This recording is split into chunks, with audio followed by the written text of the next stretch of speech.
All right, hang on. I'm Uh, going to start the stream. We get a countdown? No, I just do it when I can figure out what I need to Yeah, what button to press? there. It's Oh, the voice. The voices have started already. Good evening, all. We are back. D&D tonight. Who knows? We are not looking good, but we might live. We might die. That's all part of D&D life. Part of D&D life. It sounds like part of the gangster life. Whoa, D&D life. All right, welcome everybody to Queer Questing. Yeah, I don't even remember the name of the whole thing. The Lifestone, the Elder Scrolls Lifestone. It's February. It's February still. February 25th, 2023. I just turned 55, so I am I can get into plus 55 condo places now and senior homes. So the senior moments are going to be, explode exponentially this session, I'm sure.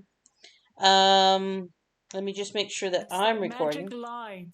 It's that magic line. When you pass it, there's no going back, and you just it's all downhill. Yeah. And I can say that because I passed that a couple years ago. I'm on the wheelchair ramp to. Anyway, let's keep it positive.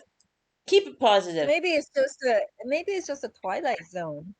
It could get very interesting. Feels like well, yeah, or just maybe it's time to start really focusing on what my next reincarnation should be.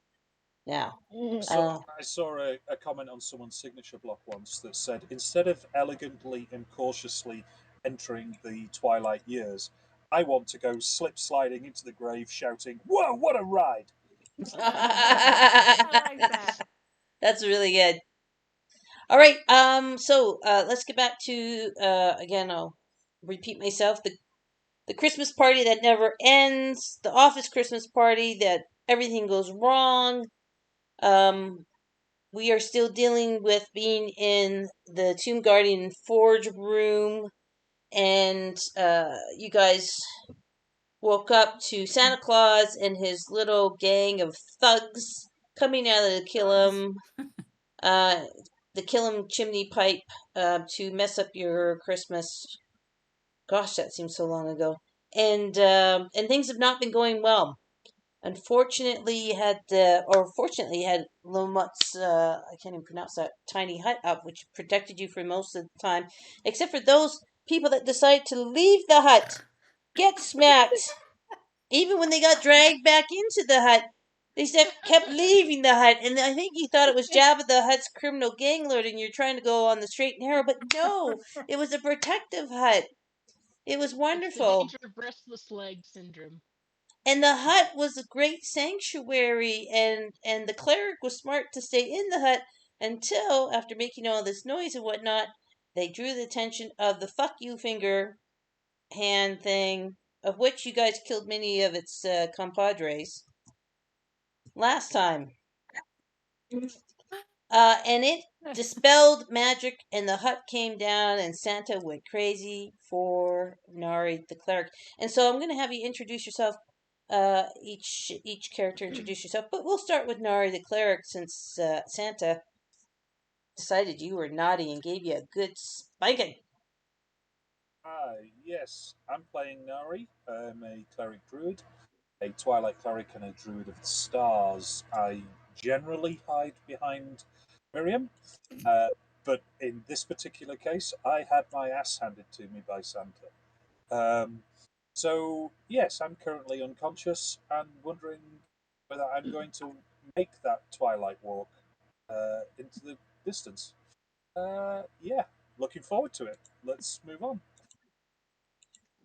Moving on to Laszlo. So we left Laszlo. So Nari was and I should just preface this, and we were just talking about this before we start recording. You pretty much everyone that was unconscious at 0 hit points rolled a 20 to get to 1 point and conscious, and Nari should be one of those. So Nari, you're one point and you're conscious, but Santa Claus doesn't know that you're conscious and is trying to drag your body over to the kiln. We'll go over now to Laszlo, who, when we left Laszlo, correct me if I'm wrong on any of these things, you guys, totally critically failed their throwing a lantern into this snow effect storm. Fell out of their hidey-ho in the ceiling, their rope trick hidey-ho, landed on the ground, is now covered in lantern oil, and you're going to start off Forgot about on that. the ground prone, Laszlo. And I believe you have 22 regular hit points and 7 of the Twilight hit points, right? I believe that's correct. Yeah. Yeah, go ahead and introduce your character. I appreciate the reminder because I was going to introduce myself as safe and secure in the hidey hole. No, I watched the video today, my friend. You know, you're not. Yeah, okay. No, when you mentioned that, I was like, oh, that does seem familiar. Mm-hmm. Yeah, okay. So, Scratchy. Laszlo, Trying to forget Metalmend that. is a, yeah, exactly. Yeah. I got hit on the head. Memory's not the best right now. Is a battlesmith artificer, a gnome. Generally relies on their tools. They've managed to get one of their tool sets back after a little bit of a misstep, but they still don't have their usual accompaniment of robot familiars and friends. And so their instinct at the moment is mostly to skitter and hide and attempt to be useful between that. Nice. We're gonna just work our way up the room, and we'll. I guess that would bring us to Manette. Now, Manette, I have you at 1 hit point, 9 Twilight temporary hit points. You rolled a 20 on your death save, which brought you up to 1 point. You're unconscious, but you're faking being dead. Frosty the Snowman is trying to drag you to the kiln. Let's just bring up your token, and you can give a little more introduction to yourself. Cool. That is a black dragonborn, a wizard and anthropologist, and is enjoying the chance to play dead, and hopefully doesn't end up on the other side wherever that kiln leads to. I'm too cute to find out. All right. Thank you, Monette. Now we're going to move up to Torshell. But Torshell, I have you as pretty much saving the day in a lot of ways. You went invisible. You have 23 hit points, 8 Twilight hit points, and you turned Miriam invisible to save her ass and drag her away from the crazy reindeer Rudolph. Go ahead and give a little more of an introduction to your character. That was a pretty good introduction already. Torshell is a war mage wizard with a newfound power of invisibility, which I think has been helpful, but also made him a little bit foolhardy. He was one of those that left the hut voluntarily a couple times, so hopefully it won't get him in too much more trouble and will help us in the end, because, things aren't looking too good. Alrighty, and that does bring us to Miriam, who is lying prone on the ground, invisible, and Torshell had pulled Miriam away from Rudolph, who was getting into a bit of a slappy thing with their fellow Santa thuggery, Mr. Hanky. So Miriam, you have 6 hit points, and 7 Twilight hit points. You are stable. You ate the Christmas cake, or rather, Torshell force-fed you the Christmas cake, and whispered to you as you were coming to, "You're invisible." So you know you're invisible. Okay, let's take a look at your character, and you can do a fuller introduction. So Miriam is a Goliath paladin. Has prided herself as being the meat shield for the group. has failed miserably in this particular fight. And so is off in the corner, licking her wounds and trying to think about where the hell she's gonna. How did it get to this point? Anyway, And so she is a always positive, always thinking that there is a way to victory, and she's going to find it if it kills her, as long as it doesn't kill the rest of them. Anyway, that's who Miriam is. I don't know if your choice of words, you know, because this is probably going to kill her. I don't know if that's foreshadowing. Is that foreshadowing? I was thinking that perhaps, you know, Miriam deserves a glorious death, an honorable death. Yeah. And I can come up with something else. All right. So next, last but certainly not least, is Beam, our fairy folk, who I have as at 0 hit points, 0 temporary hit points, who had just succeeded in their last death save. So they're stable, but they're not conscious, and they are frozen in an ice cube. Oh, Beam. that's right. I forgot about Beam, that. give us a little bit more insight into your character. Wow, this the skin fits the ice cube temperature quite well. So Beam is a fairy rogue, and who's naturally pretty good at sneak attack and hiding, you know. However, in this game, she didn't get to be in it at all. She was she woke up and was forced to hide, and then when she tried to get out, it was almost death time. So now I don't know whether she'll regain consciousness, but I can just tell you she will not take being forced to hide very kindly. All right. This icicle treatment is not working out. Okay, we have one pissed off fairy if you ever defrost. Yep. All right. Yep. Let's take a look at your adversaries that put you in this pickle, or in I guess really in the ice tray. First of all, we have merry old Saint Nick with his devastating giant candy canes, who is currently dragging Nari across the floor towards the kiln. Then we have Frosty, not the friendly snowman, who is currently dragging Monette across the floor to the kiln. Then we have Rudolph the Red-Nosed Reindeer, who really doesn't have any reindeer friends, who was dragging Miriam, but got into a bitch slap fight with Mr. Hanky, the elf on the shelf, who used to look like this little cute, adorable fella. Evil incarnate. Yeah, but then when he got his little Santa thuggery came along, he turned into that, and not to scale. And then, last but certainly not least, we have a giant snowball, grumpy snowball as we like to call it, floating around, causing all kind of havoc. Now, this you'll see on the screen. You have basically two auras. The inner aura is one that if you're inside of it, you get 10 cold damage at the start of your turn. If you're in that white area, that's basically a blizzard. And so it's, what is it called? It's like the worst kind of visibility. I'll have to look that up. So when you're in that white area, you're essentially suffering from the blind condition. All right. Let's see here. I just want to make sure we show everybody. So this is a heavily obscured area. And so that means you suffer blind condition. Blind condition is, let's take a look. Blind. Come on, it's in here somewhere. There we go. Automatically fail ability checks that are for sight.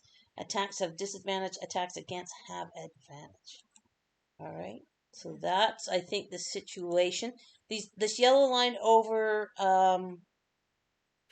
right here is a stone trap wall, so you can't exit the stairway.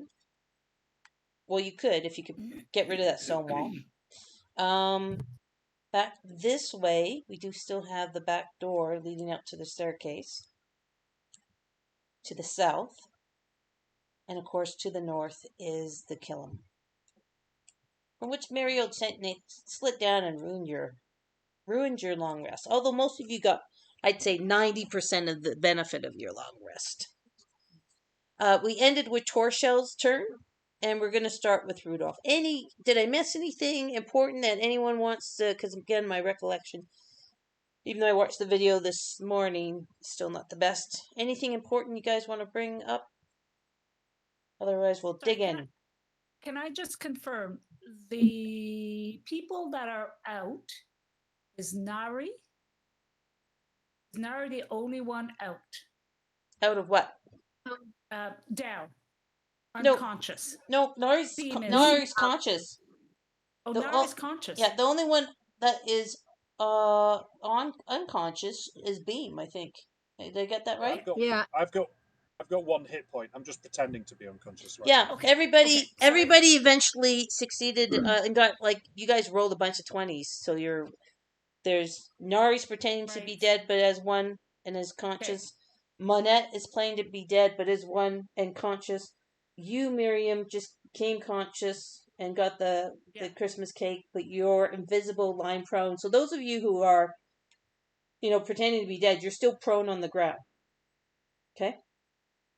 The only one that's up and running is Torshell, really. And clarification, is Beam still under the bucket, frozen? No, you are in an ice cube inside the pocket of Mr. Hanky. Oh, yes. Because you got all feisty and you were fighting Mr. Hanky, who was trying to help you and hide you in the bucket. Mr. Hanky has doesn't have good understanding of healthy relationships because he just wants to put Beam in his pocket. Well, I mean, if we're going to get into the whole in-character reason, because when Mr. Hanky, before he grew to be this scary guy, Beam was the only one he had ever met before his size. Mm-hmm. And so, he's a bit of a creep, maybe. That's all I'm saying. I'm going to leave it at that. Yeah, exactly. So, there you go. Anything else? There's not a lot of gray area. No. I'm kind of wrong. Laszlo and Torshell are the only ones that haven't had to do the death saving throws and are conscious. But Laszlo's prone on the ground because they screwed up with that critical failure, fell down from their hidey-ho, hit the ground. They're prone. Yeah. Okay?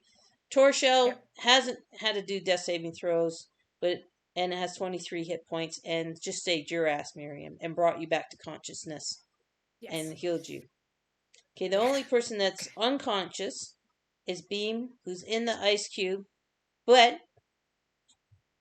they succeeded at their death saving throws, so no longer have to make death saving throws. Nobody has to make death saving throws. You guys are all off that slippery slope into the grave for now. Okay. Do you want us to start with inspiration? Well, yeah, give me a second. Hang on, let me remove all that. Okay, and then we'll deal it out to you. So yes, in this game we always like to give everybody one inspiration, and in this group, no offense to you guys, you always seem to need it. Because anyway, okay, it's gonna be Rudolph's turn, and I was being really generous at the end of the last game because I did not think you guys were gonna keep stepping out of the tiny hut and doing weird things and ignoring the fact that you had a back door to get the fuck out of there. Okay. But that's the great thing about games. You never know which way they're going to go. So Rudolph's going to look around. He's going to make some kind of Rudolph nose at Mr. Hanky and look around for that big fat Goliath with the big ass that it was trying to shove kill him is gone. He's now going to try and find it. Find the Goliath. So let's see. Let me pull up his sheet. Let's see if he... Does he make a Scooby-Doo kind of... Oh, I don't know. Kind of... I love it. Yes. His victim has disappeared.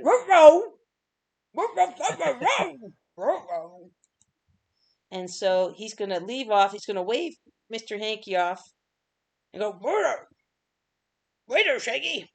And gonna try and do a perception check, and it has one. Who Back knows? off, fuck me. All right, we're going to say Ooh. it took his whole turn to stumble around and find, and his hooves are going to hit you, Miriam. And that's going to take his whole turn. He won't attack this turn, but he definitely is clipped on your hooves and is like, pretty sure it feels soft and warm, and whatever his hoof is touching feels kind of like your big ass. Okay? But he will not attack this turn. He spent his whole turn searching around for you. You know, like if you drop your contact lens or something, he was searching around. Found you. Okay? Nari. Rudolph. No wonder the other reindeers didn't want to fucking play with you. That's it. That's it. And here it was because I thought it was zombie Rudolph, but one digresses. I mean, Yeah. holy crap, look at that picture. Sorry if I cough in your They are guys' ear. I'm still struggling with this cold that I had. So, sorry if I cough a lot. Go ahead, Nari. So the blue zone Sorry. around your snowball, is that damage at the beginning of my turn or at the end of my Yes, turn? it is at the beginning of your turn. Let me bring up the character sheet for the snowball. In which case I take damage and fall unconscious. Intensify aura. Snowball's frigid aura deals an extra 10 cold damage. Oh, no, sorry, that's not the right one. That's not the right one.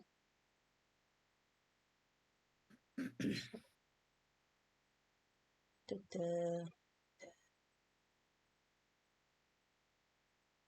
Oh, maybe I read that wrong. So long as Snowball has at least one hit point in this form, each creature within 10 feet of it takes 10 cold damage at the start of each of their turns.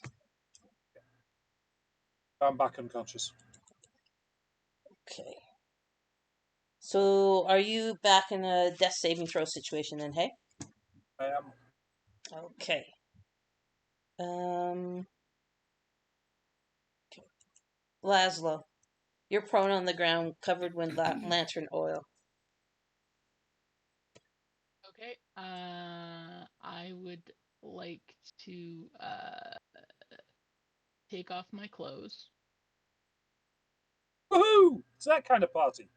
Hey man, you come in, like they say, Life of Brian, right? You come into this world naked, you leave this world naked, what have you lost? Or with nothing. That's not quite the quote, but anyway, it fits with Lasso getting naked. And we're going to see the tramp stamp again?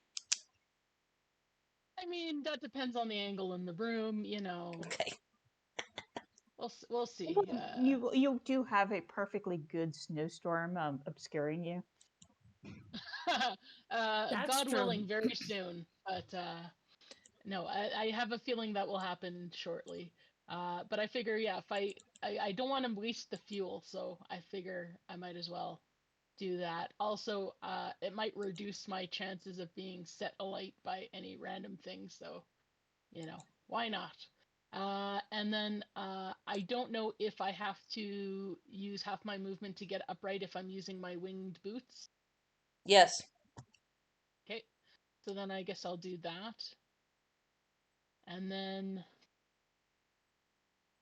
let's see, who do I try to help? I would like to help Nari, but I don't know if I'm going to be able to overtake the snowball baddie. So I guess what I will do is fly up and lower the rope down, and then head towards Frosty.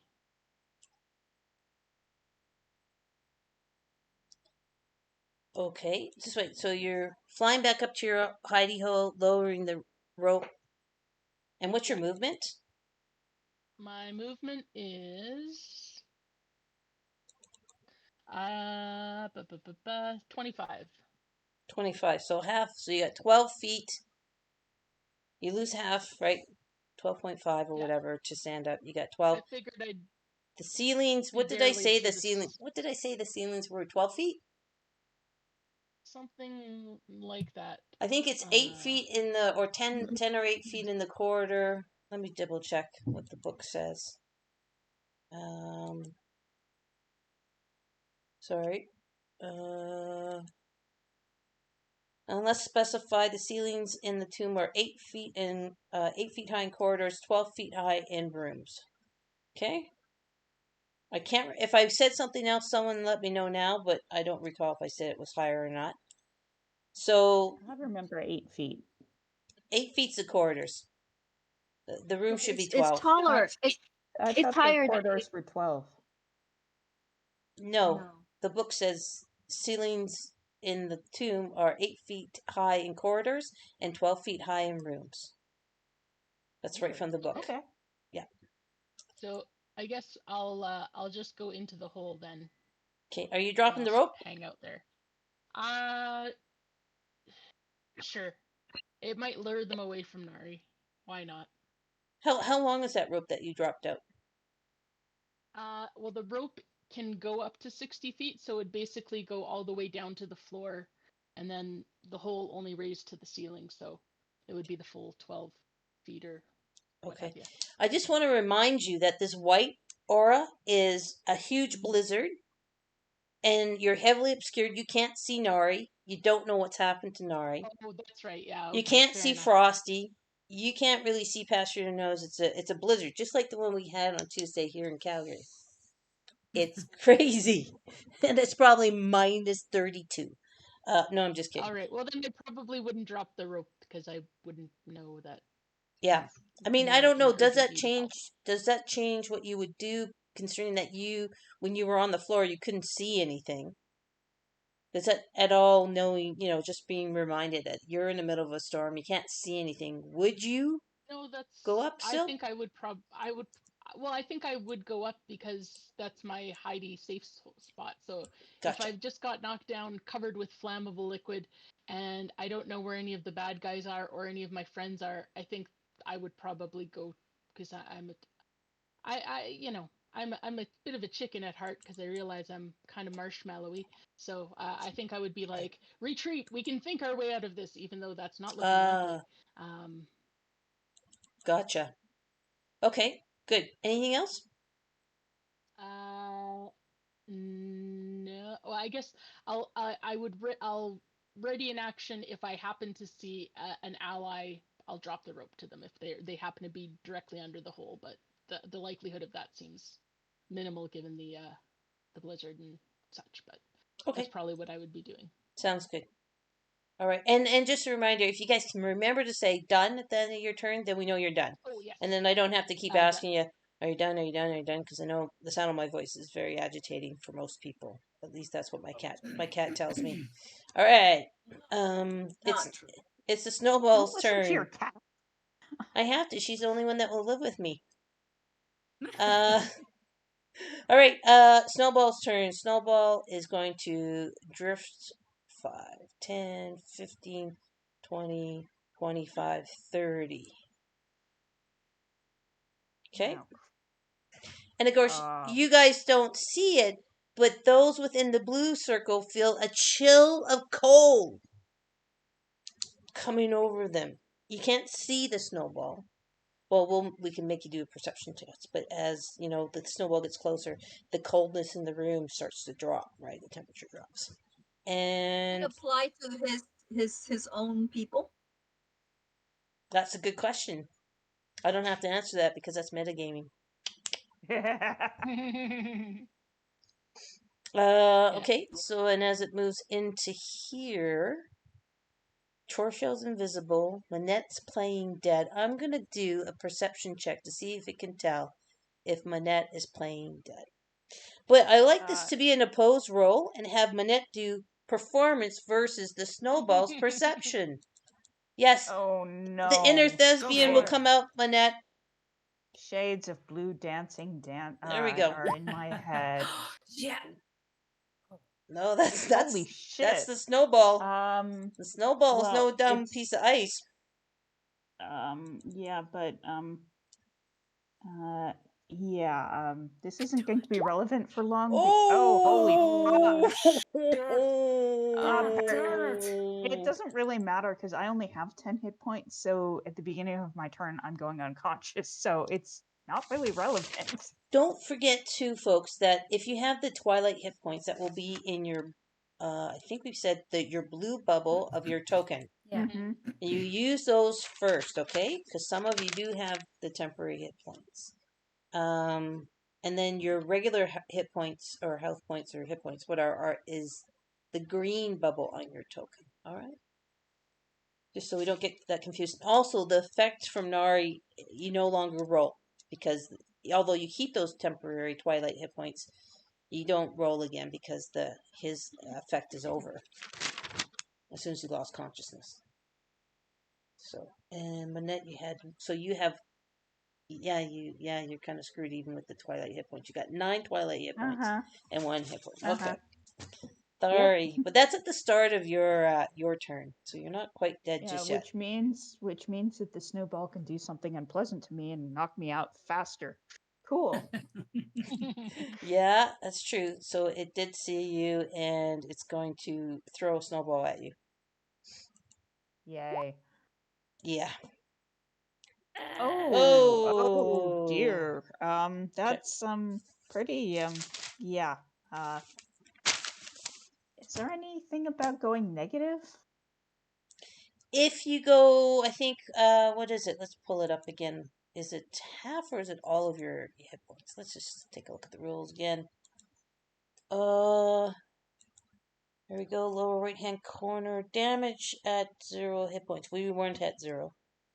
You need So to go to minus your maximum hit points yeah, to get an outright kill. yeah, and that's not even close because you Okay. guys are level 10. Yeah. So I don't think that would happen. All right, that's the snowball's turn. Manette, unfortunately, you're already at Yeah. yeah. Do I But need to start doing death saves again? unfortunately, yeah. But don't Fine. worry. Again, remember if you roll a natural 20 like you did last time, then that's good. Plus, you've got inspiration. Yeah. Mm-hmm. Well, anyway, let me break. Come on. Didn't mean to close my sheet. Come on. Open. I should remember this, but where is the death? Oh, there's the death save. And I told you the wrong thing last time. Yes! It's 10 and up, not 11 and up. So that is a success. You get 3 of those and you're stabilized at 0. Okay? So 1 success, 2 more to go. Good roll. All right, we're going to go down to Mr. Hanky,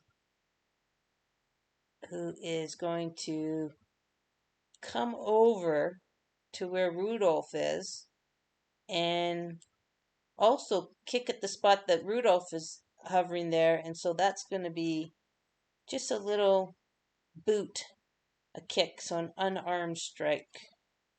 Because if they can't see you, but they can feel you. So let me just bring that up, Miriam. So we're just going to have well, no, actually, it's not going to be just a boot. It's going to be a slam. It's going to slam down on that spot. I don't know. I don't think that hits. Doesn't hit. Doesn't hit. Okay, that's going to be Mr. Hanky's turn, and then Beam. Oh, miracles. Beam's frozen in the ice cube. Now, can I use my inspiration to set up a situation where, since I'm safely and warmly in Mr. Hanky's, arm and whatever his Pocket? his chest, near his chest, that no, not bucket. He's in his No, you're in she's his in his pocket. The ice cube is pocket, in yeah, his jacket pocket. pocket. P pocket. Yeah, so near his chest then, right? Jacket pocket, or is it on near his waist? No, it's on the inner. It's like a Mickey pocket in his cloak. Yep. So you're right. You're against his breast, as it were, his chest Okay, area. so all right. So would it be allowed for the inspiration point to have Beam getting thawed Give me in the warm give me pocket? something from your character sheet that would facilitate that.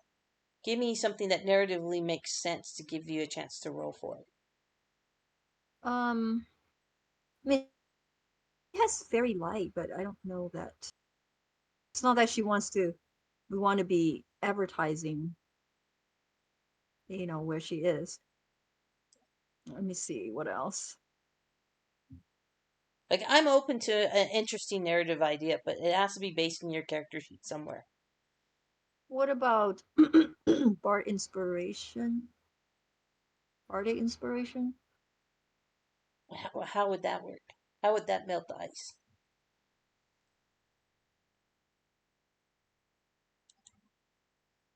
Maybe you can hum at a certain a certain frequency. I don't know. I'm trying to help. Maybe I shouldn't. Sorry. Well, the things that she's unconscious. Oh, bugger. I'm just hoping that at least you get conscious again, at least either that or the ice melt, right? So do I have a better chance of just have her wake up even though she's still frozen? Well, she's still frozen. But That's there's nothing part of the problem. Beam can do in character because she's unconscious.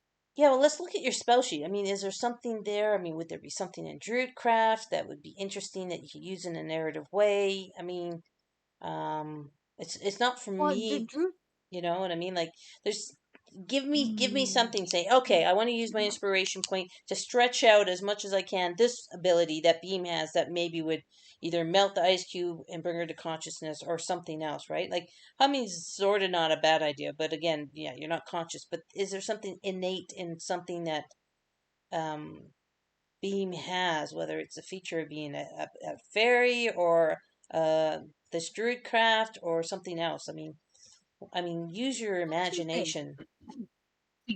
Mhm. Um, okay, I don't even know fly. Beam has a mirror image spell.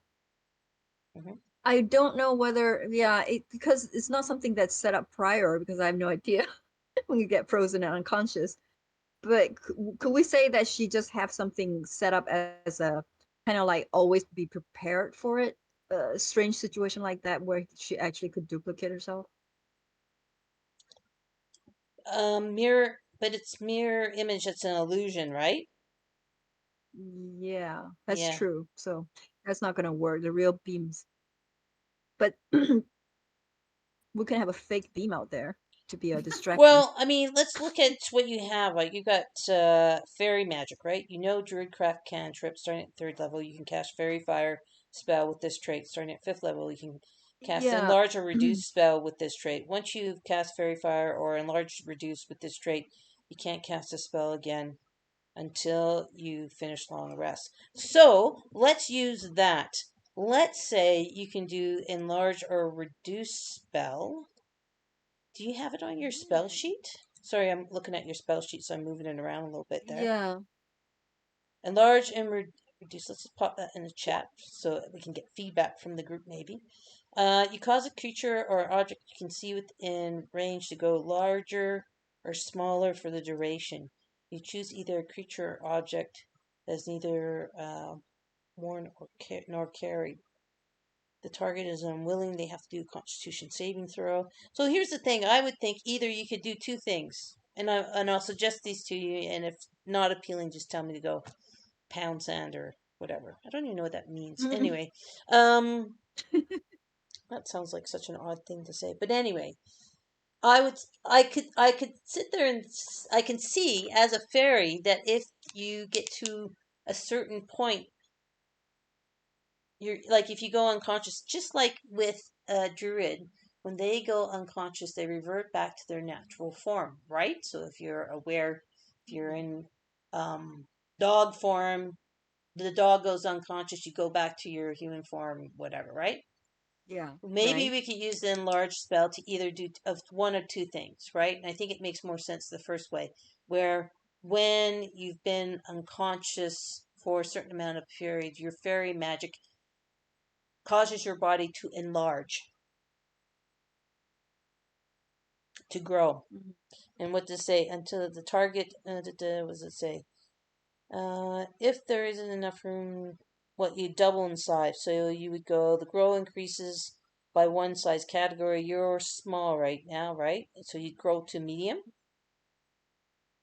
Does that make sense? Yeah, I'm And then what would what I'm happen hoping. if you roll Uh-huh. accordingly? Then if your body does this kind of innate thing, like kind of like, breathing, you don't have to be conscious to do it, and you roll successfully, your body enlarges, it would smash out of the ice cube, is my thought. Mm. The other thing you could do with it, but you're not conscious enough, is you could try and shrink Mr. Hanky, which would cause, I don't know what it would cause. We'll roll for it and see what it would cause, right? But then it would be contested against his constitution. So I'm not sure if that is interesting or if you have a different idea. My concern about that was that even if I got enlarged, I'm still unconscious, but then I'm in plain view. So that's not very safe. It's even more unsafe, surrounded by enemy. What I'm hoping for is to quietly thaw. Might not happen, but that's my idea. So quietly thaw, maybe Okay. with a druid magic or something, so that I can be sneaky in the pocket.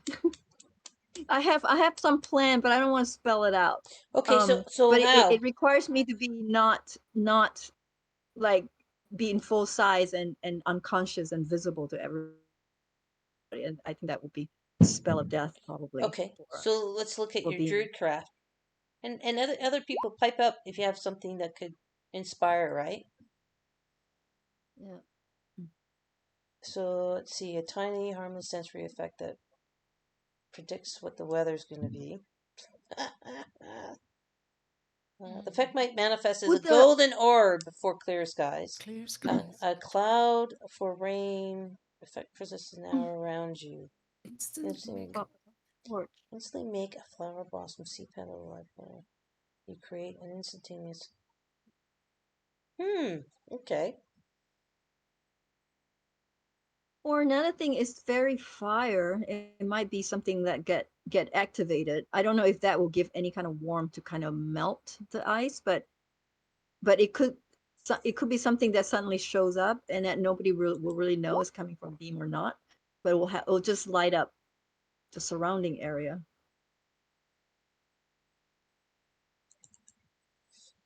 Just so you know, though, you guys are now in the heavily obscured blizzard area.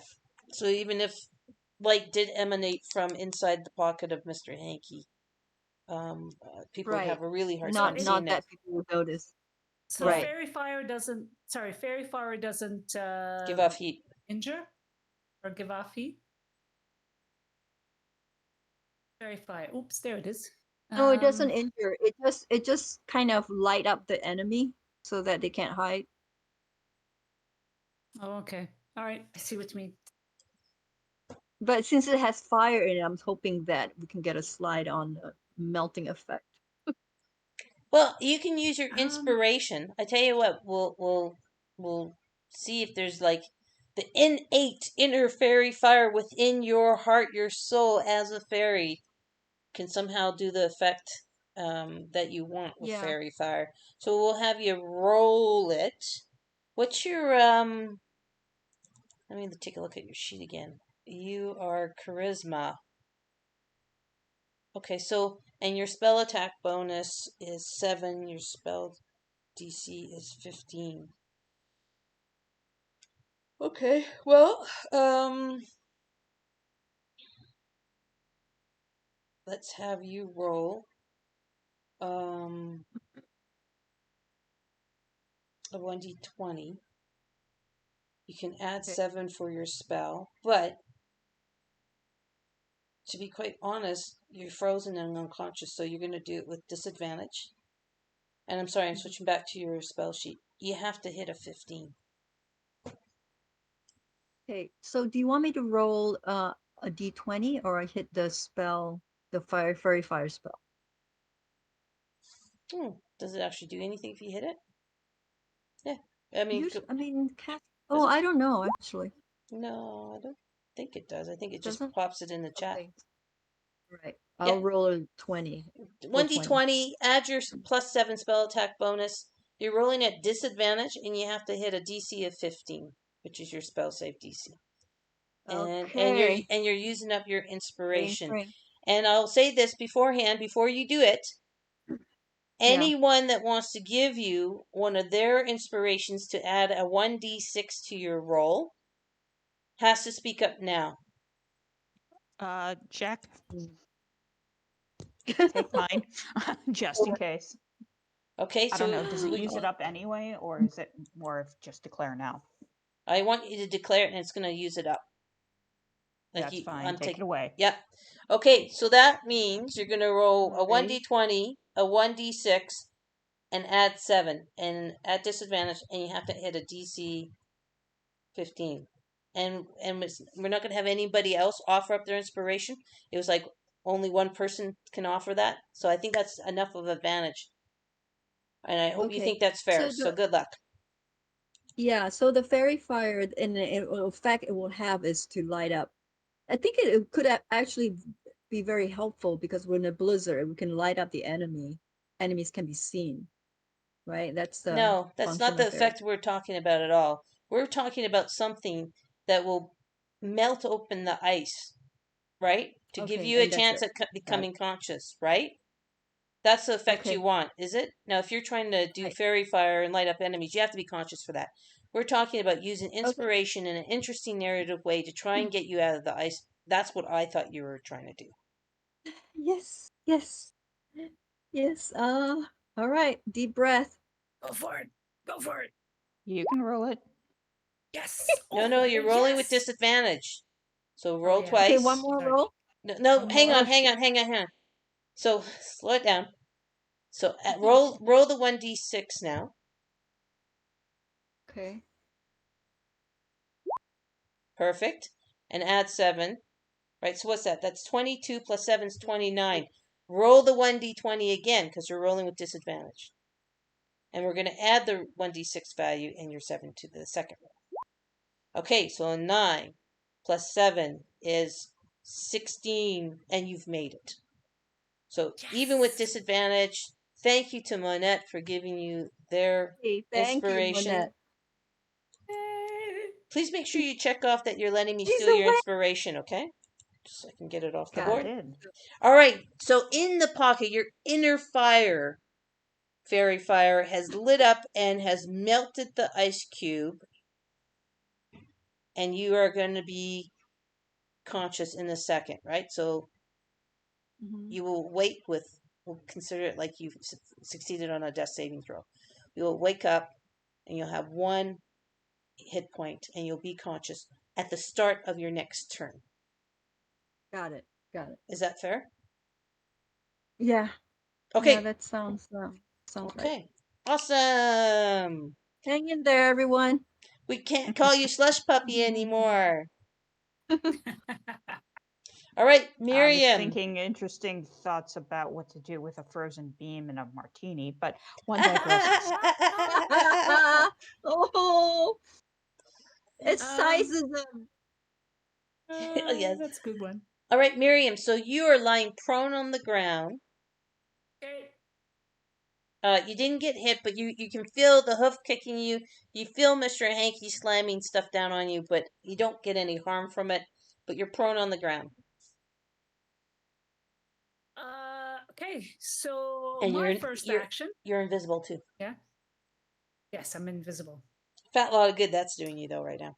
Yeah, I know. So I am going to grab Rudolph's hoof, and then I'm going to, because I know once I grab him, I know where he's at. I am going to send. Sorry, where is it? Oh God, I had it up here. Sorry, I'm going to do a firebolt. Ooh. Right at him. right up at him. God damn it, I'm pissed off. Okay. Is that okay? Yeah, go ahead. Make a range attack. So range attack. Can I just click on it? So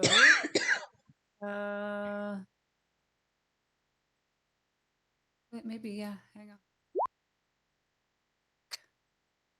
Can I do for inspiration? Yeah, for sure. Let me steal it from you. All right. Where the hell are you? There you go. Okay. Now, do I roll again? Yeah, I mean, you Or can do I either add- again, inspiration. How we use it in this game is either you can re-roll, or you can add a 1d6 to a existing roll, or you can use it in some kind of narrative, interesting way, like Beam did. So do you want to? Alright. So yeah, because that, just so you know, an 11 will not hit. No. I mean, you might give it a bit of a Brazilian wax job, maybe on its leg, but nothing that's gonna really hurt it. I am actually aiming up. Going for the chimichangas. Going for the chimichangas. The stag Um, chimichangas. Okay, so I will re-roll that. Okay. Come on, you son of a bitch. And still Motherfucker, doesn't you hit. Motherfucker. Because you cast a spell, you are now fully visible. Yeah, well, they knew where I was anyway. Fair enough. I'm going to down a health potion. As a free action. Okay. So that's 2d4s? 2d4. 1d4? I think it's, what kind of health potion you have? Just a regular one? Should Just be a regular one. 2d4 plus 4, isn't it? Yeah. 2d4 Or plus 4. Let me okay. just, I can't remember. Yeah. Or is it What kind of health potion do you have? just a regular one? It just says a health potion. So I assume it's just a regular one I had in my backpack. So 1d4, do you know what? Let me look at it. Hang on. Hang on. I didn't even realize you guys even had any of those. I had one. I didn't realize that I had it until I got Yep, it out. it is a 2d4 plus 2 hit points. Okay, For so potion of I healing. did. So 5 plus 2 is 7. So I will add that to my hit points. God knows. Who knows? And I've got You've got your movement. You can get to your feet. yeah. So I'm gonna get up. Yep. And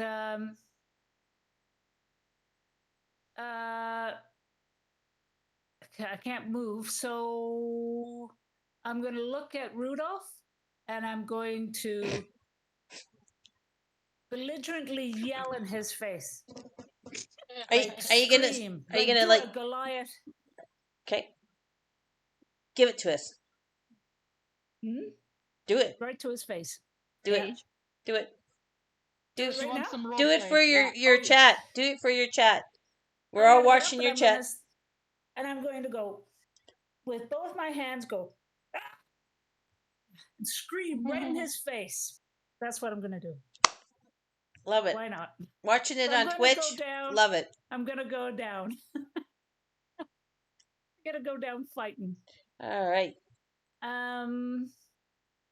Now, that's not considered a melee, is it? Well, you used your free action to take your healing potion. You use half your movement to stand. You cast an action to do firebolt. Yeah. So unless you have a bonus action or you want to use your half movement, you're kind of done. Yeah, but I do have extra attack, but I think that's whenever I take an attack action on my turn. So I can attack twice. So, go for it. I'm going to slam him with a 2-handed warhammer. You got it. Go ahead and roll it. That misses. Wow. How can I miss 3 rolls in a... You really want an answer? God damn it. Yeah. It's so close range, you know. So close range, you should definitely hit. I know, you'd think so. Anyway, that's okay. I guess I'm cold. Did the Goliath yell have any kind of intimidation?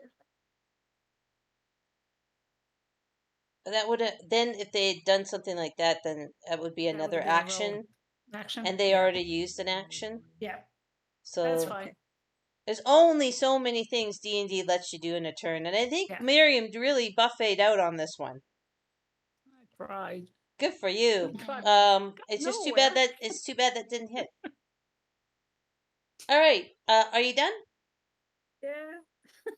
Are you sure? Good job. Good job. Yeah, that's all I'm gonna Hey, do. 'Cause Miriam's there's up nowhere on her to go. feet and fighting, and Absolutely. a large part of that is thanks to Oh. Torshell. Can I say something?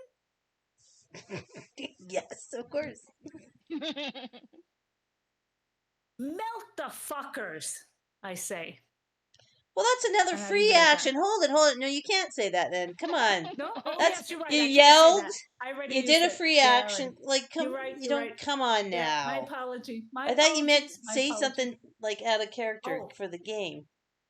Well, fuck me. I'm gonna die.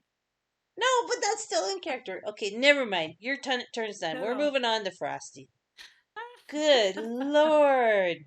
Frosty's right. gonna come after me. Anyway. I need Torshell to give me a dexterity saving throw, please. Okay.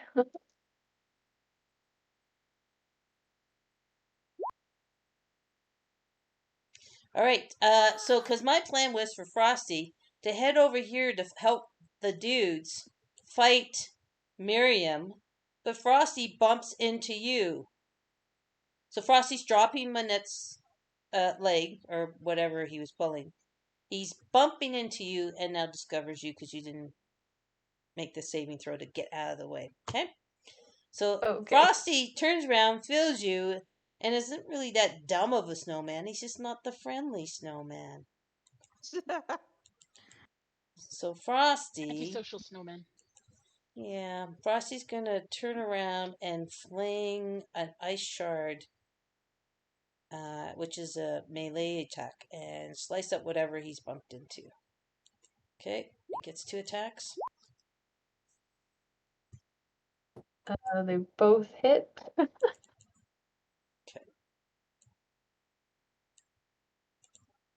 All right. So where are you at then? I am down.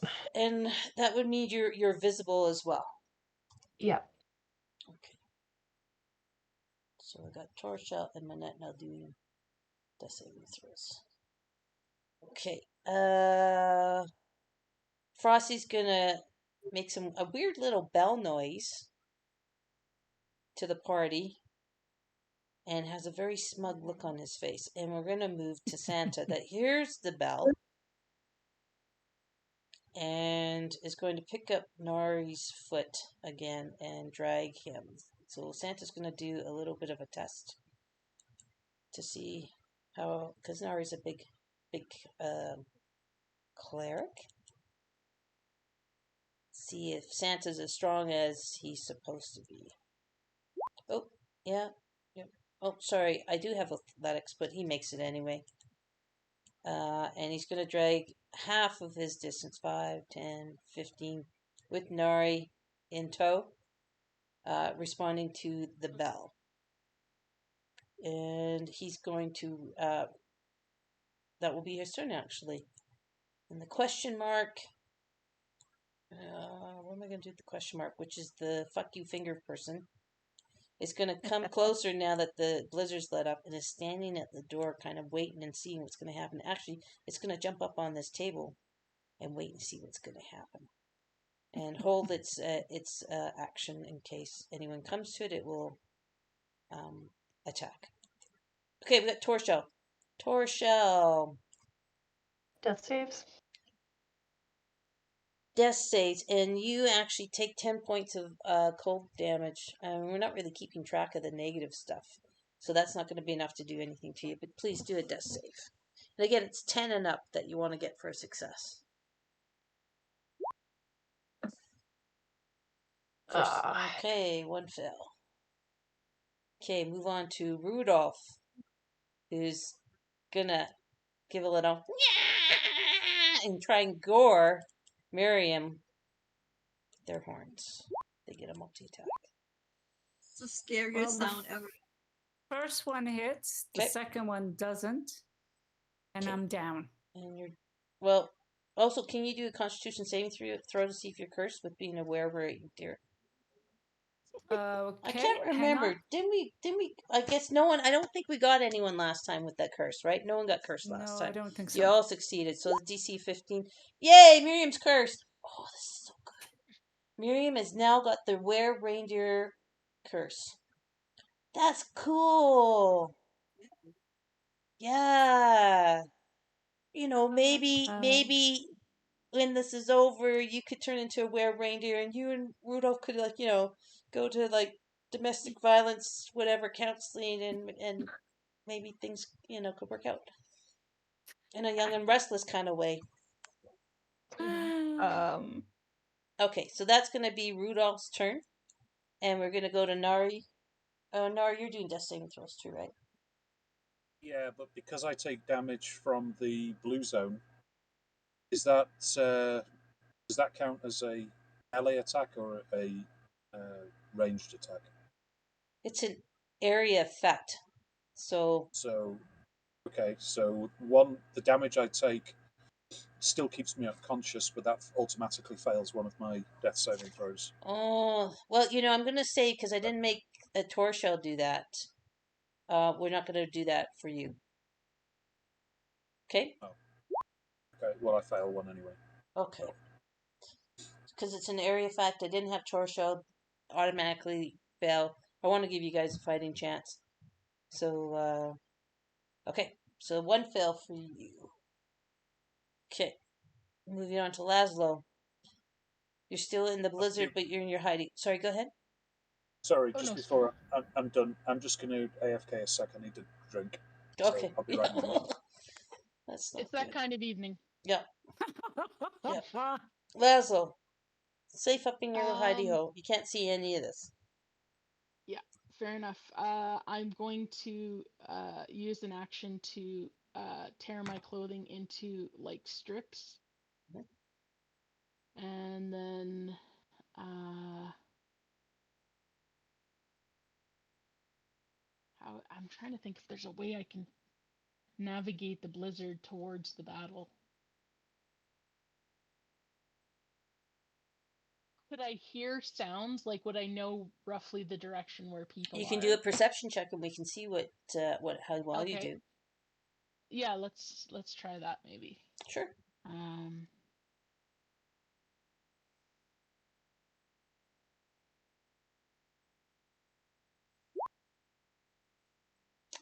14. With a 14, all you can tell is within the space of the last 6 seconds that the temperature's warmed up slightly. And that the cold seems to be moving towards the kiln.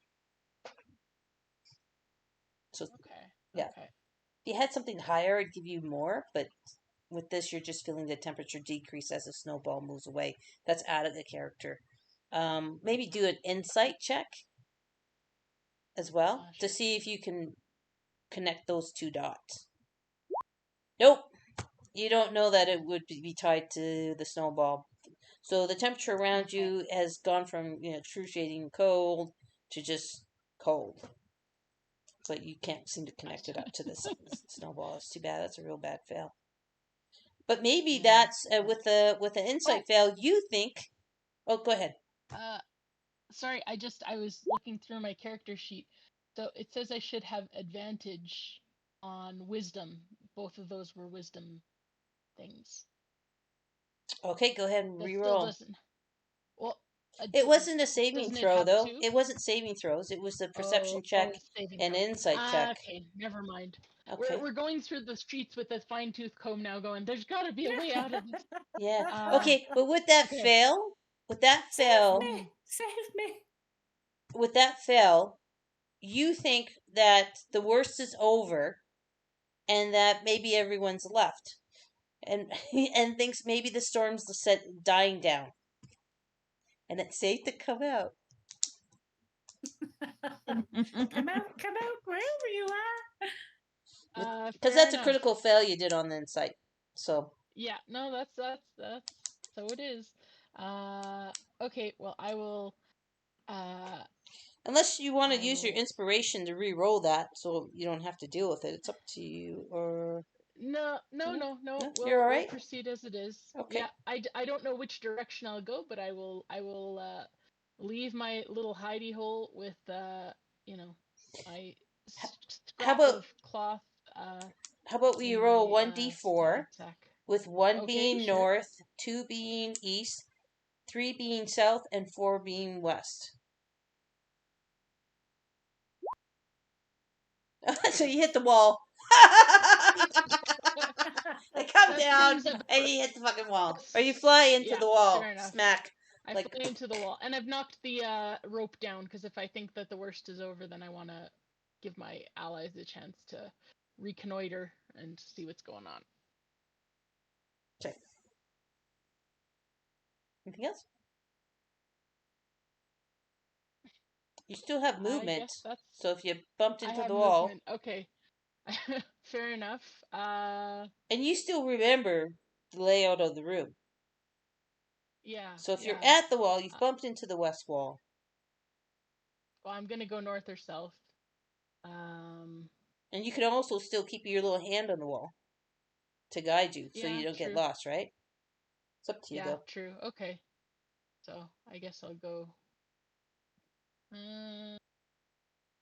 I guess I don't know. I'm not smart enough to know that I'm going towards the. If we think the worst is over, then I guess I wouldn't go towards the cold. So, I guess I would go this direction. Sure. Yeah. I think that's it's 25, so I think that's like 2.5 cubes. Great. Hang on 1 second. And you can see things, cousin, on the table. Great. Yeah. And it sees you. And it's gonna fire at you. Because it had an attack readied, right? Sure. So it's gonna fire Mil's acid arrow at you as soon as you come out of the storm. I don't know. 15 hits. Does it hit? My armor class is 13, so yes. All right. So you take 7 acid.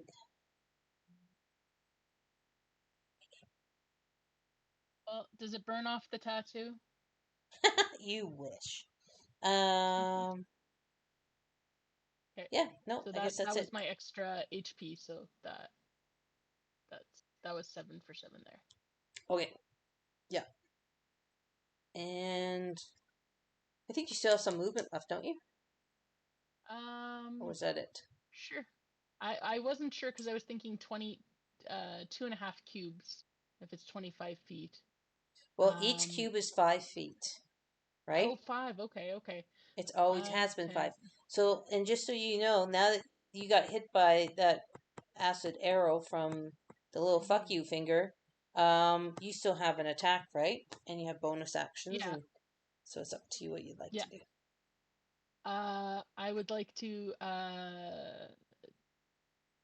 take one of the strips of fabric and wrap it around the tip of one of my crossbow arrows, and if possible, ignite it with my tinderbox and fire it at the hand. I don't know if that's too much to do. Wow, that's a lot. But okay, we'll say that's your free action to do that. And do your attack. Go ahead and roll it.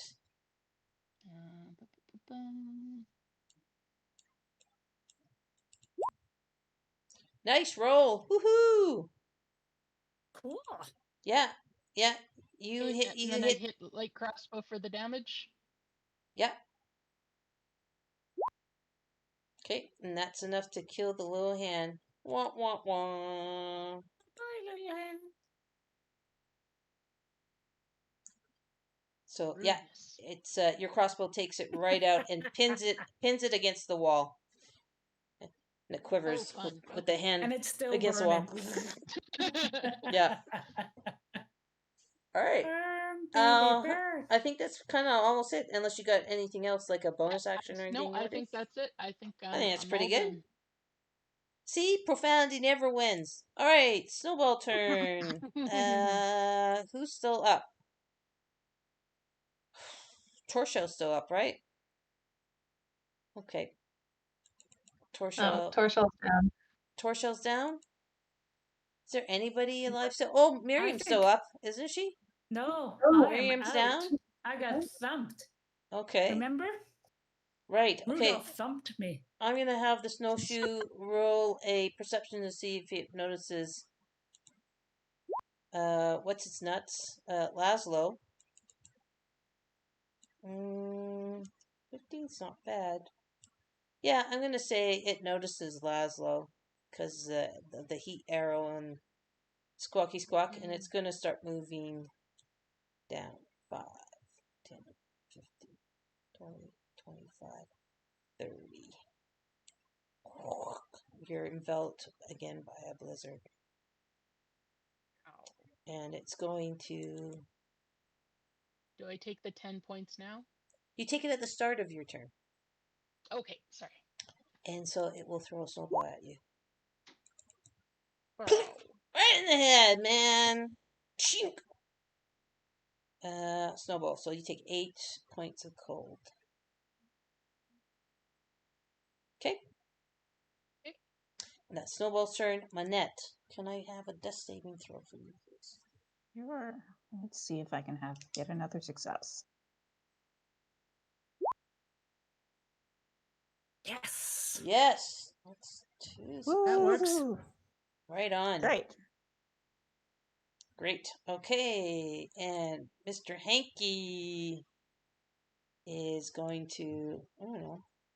This way is Beam. Oh, Beam's in his pocket. And he's lit it up. That's right. And he melted the ice cube. So I'm going to ask Mr. Hanky to do a perceptions if he feels anything warm and wet on his boobs. Oh, that's just common for Mr. Hanky anyway. Yeah, pretty much. Pay Yeah. attention. Critical Oh, fail. Oh, yes. Like I said, Critical fail. So that's great. So that means on your turn, Beam, whatever you're doing, it should be sneaky in his pocket. You can roll with advantage. And let's get right to your turn right now. Because he crit failed, Right, okay. it will give you an advantage on your turn because you're still inside his pocket. okay. So I'm gonna, And you have 1 point now. You've Why- conscious and you should have 1 hit point, okay? okay. So I'm gonna quietly emerge with my little bow, short bow, and because I've been quite intimate with Mr. Hanky against my wish, but so I'm gonna use Mr. Hanky's old voice, the small tiny little old voice, and shoot a bow to Rudolph and said, "Die, you bastard reindeer!" In Mr. Hanky's You gotta voice. do the Mr. Hanky voice. Now here's a way to get into it. Die, You go, you Howdy bastard ho, reindeer." everybody.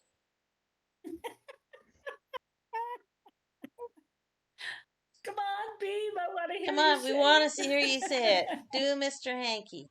See? Heidi ho. Die, Mr. Fat Reindeer! Your time! Oh, that's So- brilliant. So she's gonna shoot Okay. a lethal sneak attack at Reindeer from her hiding spot. Okay, go for it. All right. Funny. Okay, come on. That unfortunately messes. Do I have an advantage? Yeah, actually, even with advantage, because it's 12 and 13, Yeah, it still Oh, messes. 13. Shit. Yeah, I know. still messes. Damn it. Yeah. Gosh, I think we have to all redesign our characters. Oh, I never designed mine for dungeon crawls. I keep thinking like, oh, I'm gonna have some like, something for like characters and communications and contracts and negotiations, and then I forget it's I know. dungeon crawl style. I don't know why I Dungeon forget crawl. every time. I know. I do the same Uh, thing. It's like, All right. So I'm gonna use my my what do you call it? Something that allow me to hide after. It's Cunning like an action? a bonus action. Cunning Yeah. action? So I'm gonna slip out from the pocket and hover somewhere near at the near the a slit of the kiln, maybe behind a rock. Behind the stack of the kiln? Okay. Mm-hmm. Okay. I'm going to move this circle that we had for you for your nest, if that's okay. I don't need it anymore, I don't think. If I can actually get a hold of it. And do you want to move your token to where you can place it? Where should I go? Where Where should do I you go? want I to go? can't be too. It has to be somewhere near there because I cannot be like Sure. blatantly flying across too much. Like Yeah. not blatantly Yeah. to So you're here. hiding So behind it'll be here. the stack, the smokestack or whatever, right? Yeah. Sounds good to me. Okay, so you are hidden. So I'm done. Okay, Miriam. Death saving Death throw? saving throw. Hang on. All right, I got one success. Right on. I'll take it, even though it's a bear one. I still take it. Okay, that's your first success, right? Yeah. Okay, great. Frosty.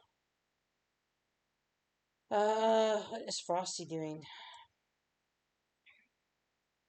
Does Frosty have anger management problems? Yeah, Frosty does.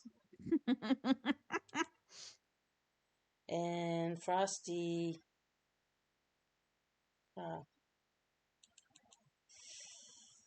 gosh, the problem I see with the rules is that we're just going to keep going. Death saving throws, get you back up, go back down. Death saving throws. We're getting into that kind of cycle. And I don't want to add a character to this. So we still got Beam that's up. We still got Laszlo that's up. Okay. Laszlo, that's it. That's it.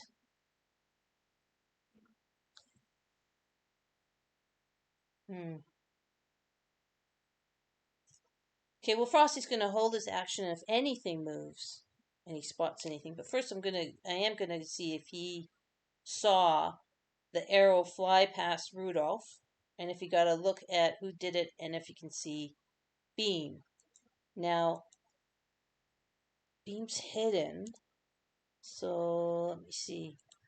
Somebody refresh my memory on the rules around hidden. When you take a hide action, you make a dexterity stealth check in an attempt to hide, following the rules for hiding. Now that's not it. Anybody want to pipe up the quick and easy rules, or do I have to keep looking this stuff up? Okay. I'm looking at what happened to my hide. I was muted. Sorry, she was attacking from hidden, and you want to see if she's No, noticed. she hid after her attack that failed. So she wasn't hidden when she Oh. attacked Rudolph. She used cunning action to hide behind the smokestack of the kiln afterwards. So I'm wondering with him, as far as Frosty saw the arrow go whizzing past. I want him to do a perception check. I would imagine it would have to be with disadvantage because she's hidden, right? Yeah, probably. Yeah, because she's hidden, and the arrow would have been so small. Either that, or you want to make a You contested. know. You could make it a contested roll between her stealth at advantage and his perception at disadvantage. Yeah, I'm just kind of trying to. Just because I haven't had to deal with this for a while. I'm just trying to figure that out, right? When you take the hide action, you make a stealth check using. But this is a different thing, right? When you're already hiding.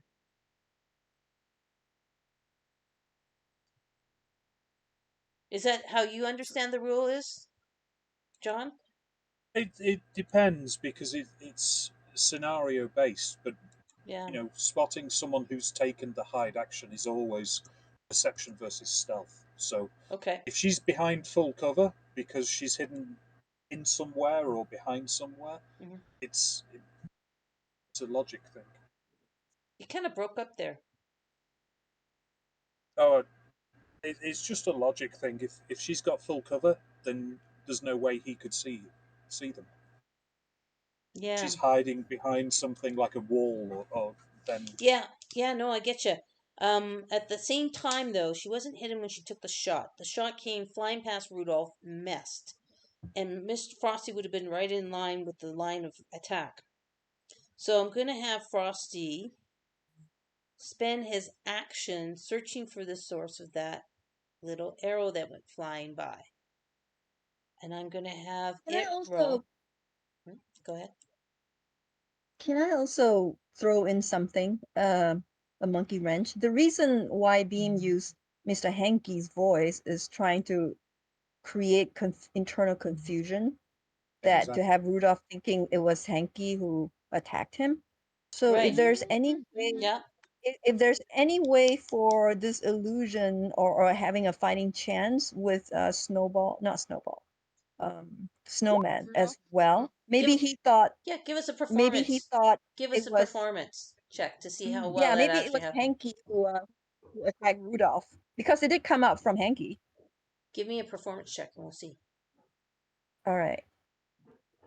But that is a very good point. So let's check it. All right. Performance. Okay. Charisma. Your performance should be strong because you have charisma. 13.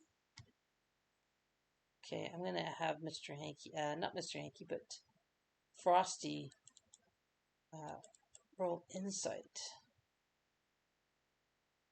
Or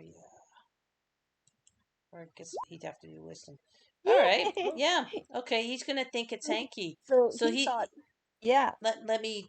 Okay, so that's fine. He thought it was Hanky. He's gonna come over to Hanky and yell at them in their little squeaky squeaky, sounds like ice on gravel type voices. And tell him and give him a cuff on the head and say, "Don't bother Rudolph anymore," in their squeaky squeaky language, and we'll leave it at that. So nice roll, and we'll move on to Santa.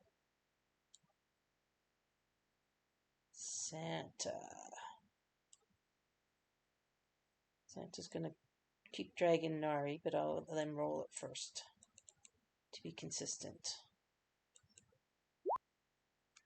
Yep, he keeps dragging Nari. 12, 10, 15. Over here. He's going to give a whistle. And he's going to ready an action if anything moves and he spots it, he will attack. Shit. The hand is dead. I will take it off the tracker and we move to Torsha.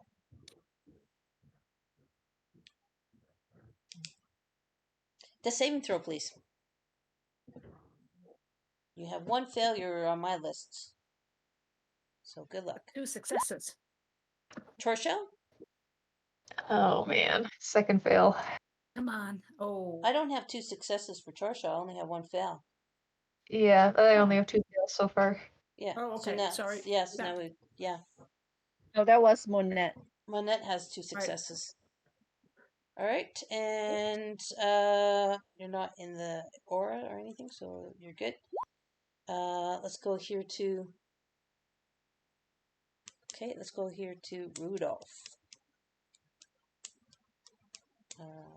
Rudolph is thinking. Let's see if Rudolph thinks that Hanky attacked.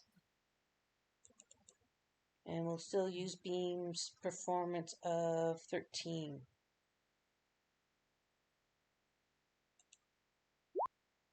He thinks Hanky did it too. Come on, fight, you guys. Kill each other. Yeah, he's going to hit Mr. Hanky with a gore of his horns. Big dumb reindeer for the win. Oh, no. He critically failed the first attack, which will cancel out his second attack. So, yeah, neither attack hits. And he bangs his head into the kiln instead. But yeah, so that's going to be Rudolph's turn. Hanky? What? Wait, who's dead? Hanky's dead? No, nobody's dead. So Rudolph did their 2 gore attacks. The first one was a critical fail. Disappointed. So the critical fail from the first one fouls the second attack. So he misses Hanky and Alright. instead rams his head into the wall, his antlers into the wall, and we move on to Nari. Got it. I fail. I'm done. Failure number 2. So, Next. okay. Laszlo. In the blizzard. You start your turn in the snowball's aura and you take 10 cold damage.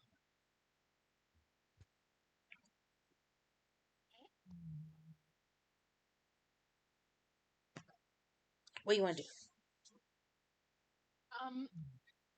Would I have an idea of what direction the snowball that hit me came from? Go ahead and roll perception. Let's see.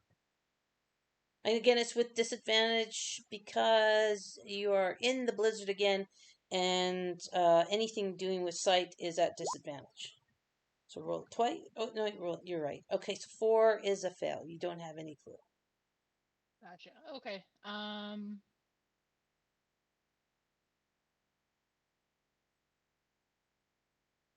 I guess if I don't have any clue, I'm gonna fly back to where the wall was and just follow the wall back towards where the hole was with my 4 points of health. Okay, And my so that's naked 5, body. 10, 15, 20, and then going up to your hole. So your hole. The question is, do you find it in this blizzard? So again, what do you have? Let's see here. Can I do investigate? I'm real smart. I don't have great No, but it wisdom, should be but something like track. So roll survival to see if you can survival, find it okay. in the blizzard. That makes sense, actually. 15. Yeah, you find your little hidey hole by going up the wall and following it up to the ceiling roof, and then you find it. Okay, so you're Ooh, safely okay. back in your hole. Gotcha. And I'm sorry I'm such a coward, but this is I'm like, I'm not feeling great. I'm naked and now I'm in a blizzard and I'm like, okay, we had one plan and now we don't know. We're like, we need to rethink again. This is all we knew how to do. Okay, and then I guess I will just prep my arrow for the next one. So I'll just tie a piece of the sodden cloth around a crossbow while I sit in the hole, and then I'll be done my turn. Okay, it's the snowball's turn. It's going to follow you to a certain extent. 5, 10, sees that you've gone in there. Can you pop up your hidey hole spell for me, please, into the chat? Or feet, or whatever the heck it is. Will do.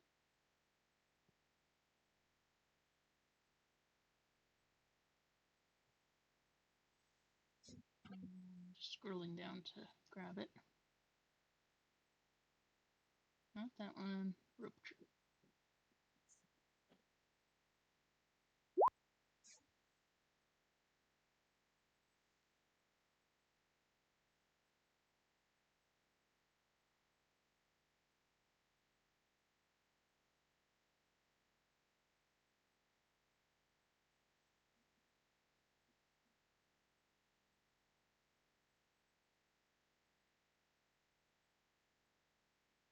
Okay, that's interesting.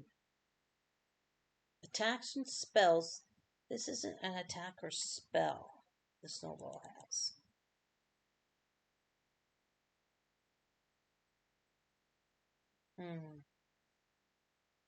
It's an aura.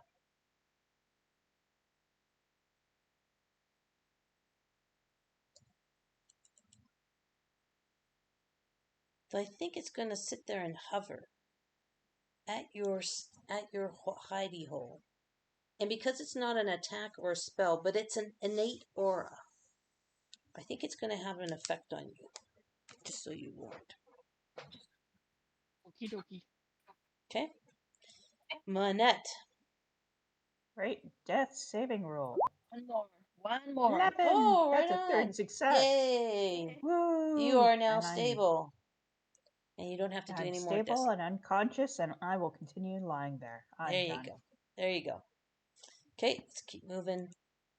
Mr. Hanky is very confused why everyone's hitting him on the head and trying to hurt him. he's going to sit there and go, what are you trying to do? I didn't hurt nobody.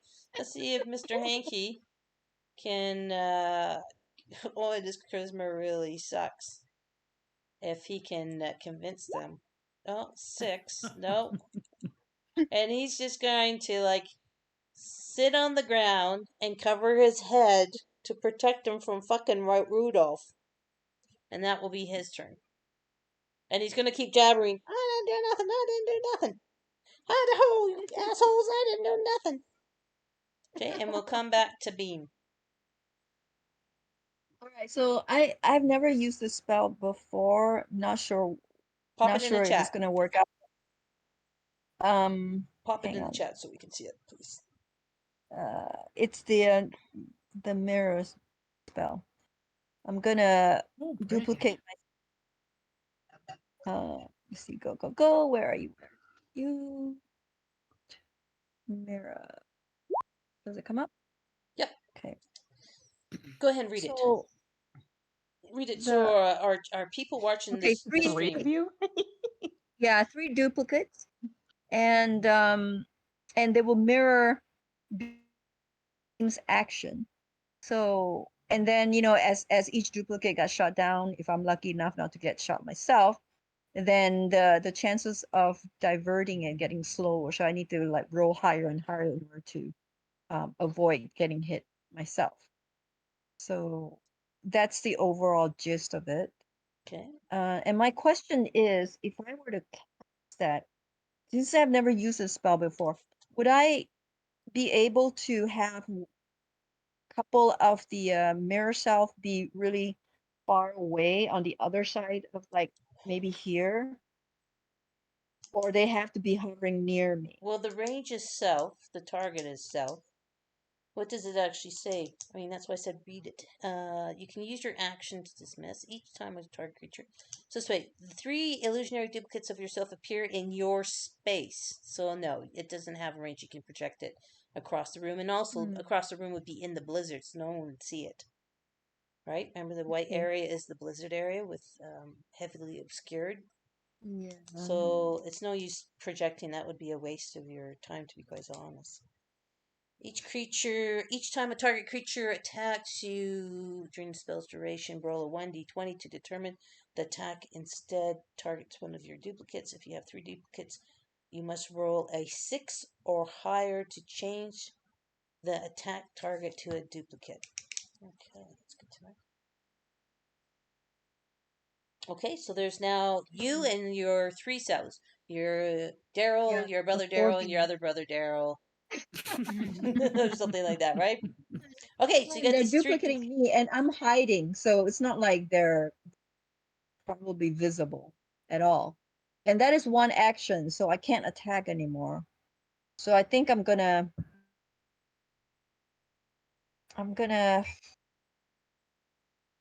stay put, and that's it. There's 3 of them there.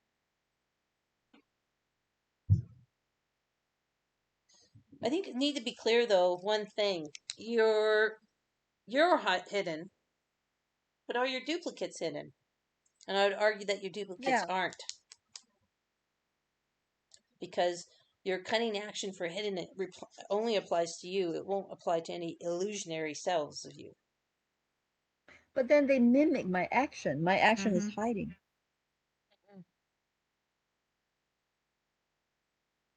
Yeah, your action.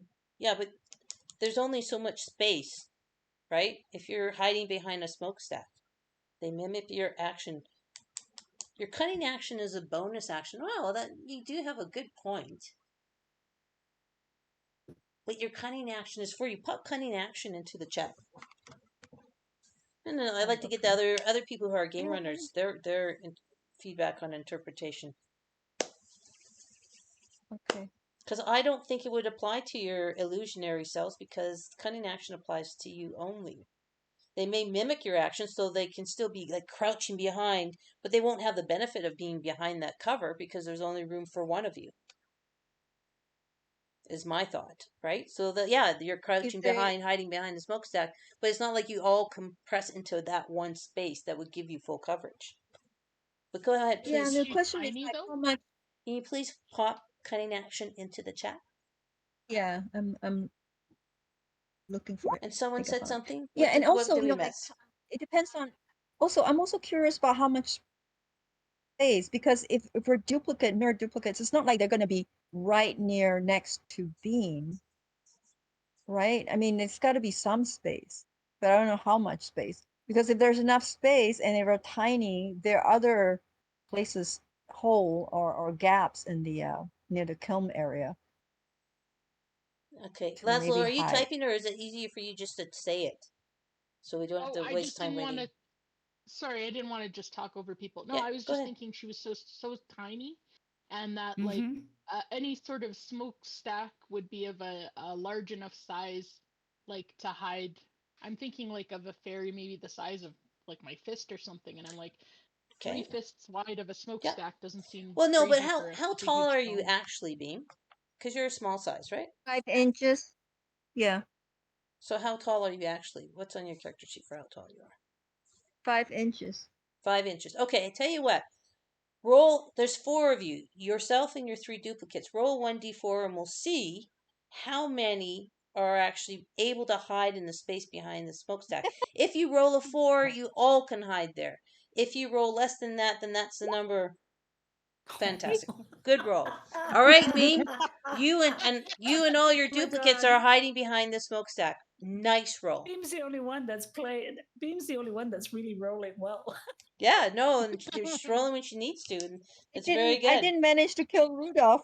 I was trying to kill Rudolph But you got with them my tanky confused. hand. You Okay, got them so you've confused. used your action to cast your spell, and your cunning action is a bonus action, right? So you Yes, still that's have true. movement, and you still have a free action. My free action will be a cunning action, just like hiding or something or dodge, right? It's not like really an attack A action, cunning right? action is already a bonus action. You see the description? A Right. bonus action. So in your turn Right, but I again, cast a spell. No, but I cast a spell. Isn't that an action? Oh okay, yeah. they're separate things. And in your turn, Oh, you have an action. You can have a bonus yeah. action, a free action, and movement. So you use your action to do your spell. You use your bonus action to hide. You still have a free action, which again is taking a health potion, saying something, pulling out a weapon, and you have your movement. Okay. I don't think I'm gonna do anything. This is it. Okay, cool. I just didn't want to cut you off before. I just want to make sure you understand what you can do in your turn so that you don't feel like Mm-hmm. you feel full advantage of what you can do. And again, the help sheets, right, are really helpful. Again, showing you guys this one for what you can do in your turn. Right there in your turn on the left hand side, move, take an action, take a bonus action, free action, and take your reaction. Right, in addition to your movement. Right, so it's right there on the left hand side in the green column. Your turn. Just to Mm-hmm. keep it in mind. Got it. I just want you guys to have the full advantage of everything you can do on your turn. And with that, we'll move to Miriam. Well, the only thing I can do is a death save. 11. Second Woo. success. All right, second success. Right on. Just kill me. Just kill me. Fine. Okay. Frosty's turn. What the hell?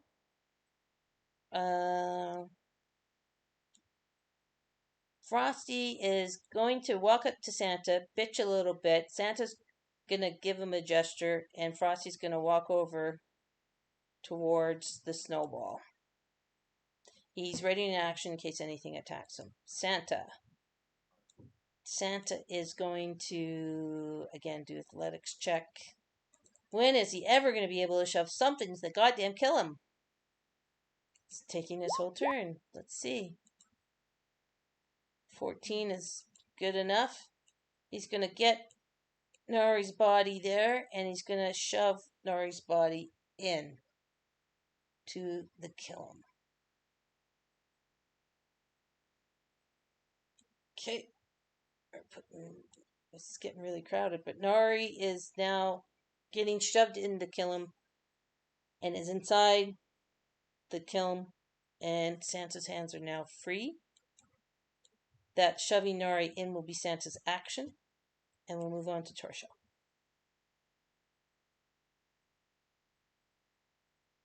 Well, I'm hoping I don't fail this death save.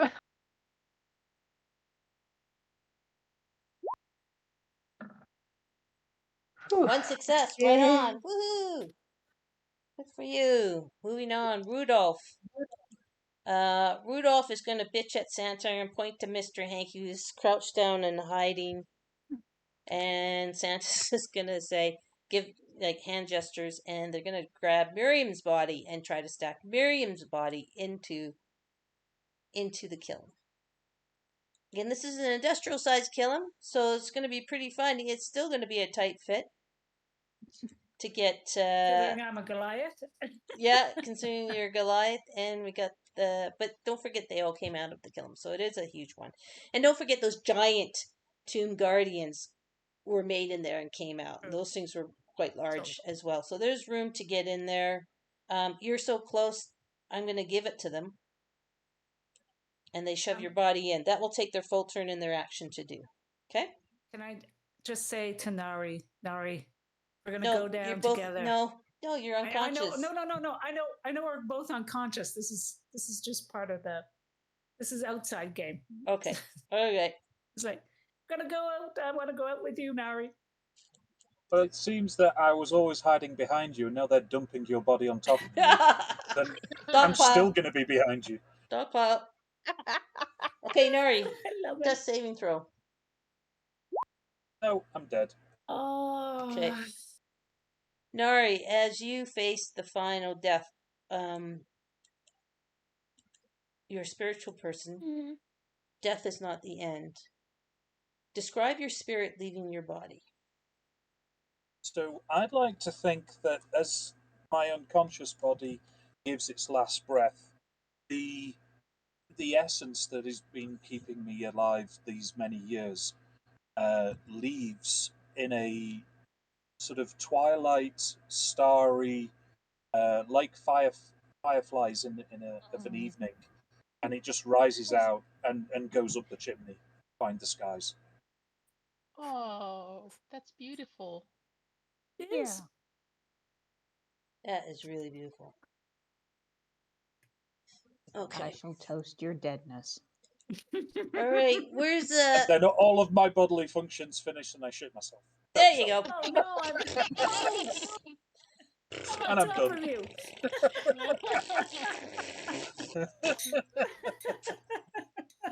See, hey, do you have your death tracker on your Not on this one, Twitch but I can. going? I can start it. Hang on. I'll do it. I just need. There you go. All right, my counter. Here it is. My counter. So for those of you not watching Sea Hag's Twitch, I just used the, what was it? Just die. Will you just die? Just die. Well, yeah, just die. Thing on there, so that's kind of funny. Okay, so Nori is dead. Okay, Laszlo. Okay, well, I guess I get -10 right away, so then I'm unconscious. Okay. You are unconscious, and you'll do death saving throws starting the next turn. Yeah. Okay. We still have Beam that's up. Snowball is... So, and you go unconscious. Let's go back to Laszlo for a second. You go unconscious. Does that mean your rope trick dissipates and your body would fall down? Man, you're really kicking them when they're down. Let me see here. You know what? I'm gonna stability. I need to get this thing moving. So we're gonna say that's what No, happens. I gotcha. Yeah. So Sure, your give it. magic dissipates. The extra dimensional pocket, it goes away. You fall down with a thump to the ground. Okay. And you'll start doing death saving throws. The snowball is gonna come and hover over you, and there's gonna be snowflakes falling all over your little body, big giant ones. Kate Manette. If anything moves, so the snowball has an attack ready. Manette, you I'm are stable unconscious and and stable, right? yeah, I'm stable, unconscious, and I guess I'll continue lying there. So I'm done. Okay. So I Mr. fixed my death counter. Okay. Here it is.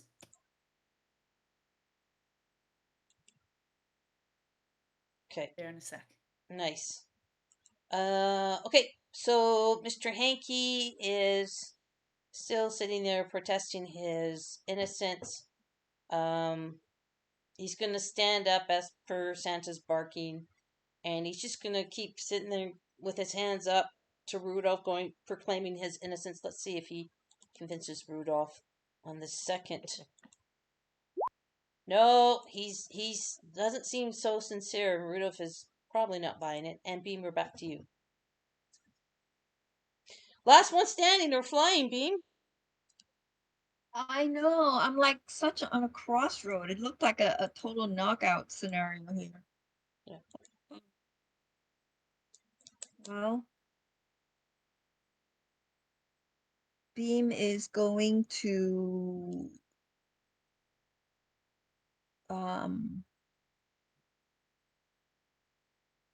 shoot at Santa Okay. with Mr. Hanky's voice. Okay. I love it. Go ahead, do the Ugh, attack damn it. first, and then we'll do a performance for the voice after. Okay. Die, old man! That hits. Yes. A 19 hits. Go ahead, hit the word short bow in the chat to get the damage. Okay. See the word short bow in that little square? No, I'm in the sorry. chat. I got it. I In the clicked chat. on the wrong. In the chat. Got it. You hover over it. There you go. Right on. So 24 points of damage. Let's bring up the big fat man's character sheet here. Okay. And you want a performance. Yes, performance check, please. Minus 24. 11. 11. I don't think that's going to quite do, but you know what? Let's just have Santa roll his insight. And we'll just, we'll see if there's kind of a bit of a roll off here. And see if he can recognize his henchman's, voice or not. Yeah, he recognizes that that's not Hanky's voice. And he definitely took a shot of pain. And, yeah. So that, unfortunately, ploy isn't working this time around. So Beam is gonna do the dodge action to hide. You mean the cunning Maybe cunning action to hide? cunning action Okay. to hide. Let's have you roll 1d4 again to see if all your duplicates hide with you or not. And they do. Oh my god. Holy crap! Holy shit, that's amazing. That's awesome. Can you just roll for me? Yeah. From now on. 100%. That's fantastic. Anything else you want to do, Beam? I'm just thinking if that's the best location for me. Let me think it through. Not for long. It's working so far. And there's I mean, nothing. it doesn't really matter. Yeah. Right. I mean, if everybody guys are gonna come for a Beam anyway, I mean, I guess she could just fly out here. But right now, we're still fighting. So she's gonna stay put. Okay. Miriam, you've got, what do you have? You've had two saves, no 2 saves, no failures. fails. All right. All right, so I'm saved again. Okay. 3. So, So you're 3 stabilized. saves? Yeah, you stabilized, and you don't have to do that saving throws anymore. But you're still unconscious, I'm zero, still unconscious. 0 hit points. Okay. Frosty's going to go down. 5, 10, 15, 20, and grab Laszlo. And Let's see, Frosty. Yeah, he's gonna. That's a little small, so Frosty will grab him and take him the rest of his full speed back out, and drag the little critter with him. Santa. Santa's pissed off, and he knows it wasn't Mr. Hanky, so he yells at everyone, "There's someone still here! Find them! Kill them! Blah, blah, blah." And he's going to, what is he going to do? He's going to ready an action. So if anything attacks him, he's going to be ready for it. And that was going to trigger his attack on whatever attacks him. Okay? And Torshell. We got 2 failures, 1 success, right? Yeah, that's correct. Okay, good luck. See how it goes. Great. 2 successes, 2 failures. Excellent. Rudolph is going to now do a concerted search of the area, looking for whoever attacked Santa, because that is his job. He'll be with disadvantage because Beam is hidden. So Beam, can you do a stealth check against my Rudolph's perception? And he's rolling with disadvantage. So he'll have 11. Wow, he's got He gets the lower because he's rolling with disadvantage. So go and roll your stealth check. Okay, he hasn't found you. Okay. And Lazo, give us your first death saving throw.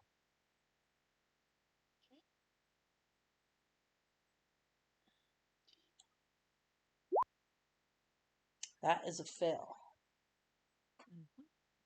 So your first fail. Alright.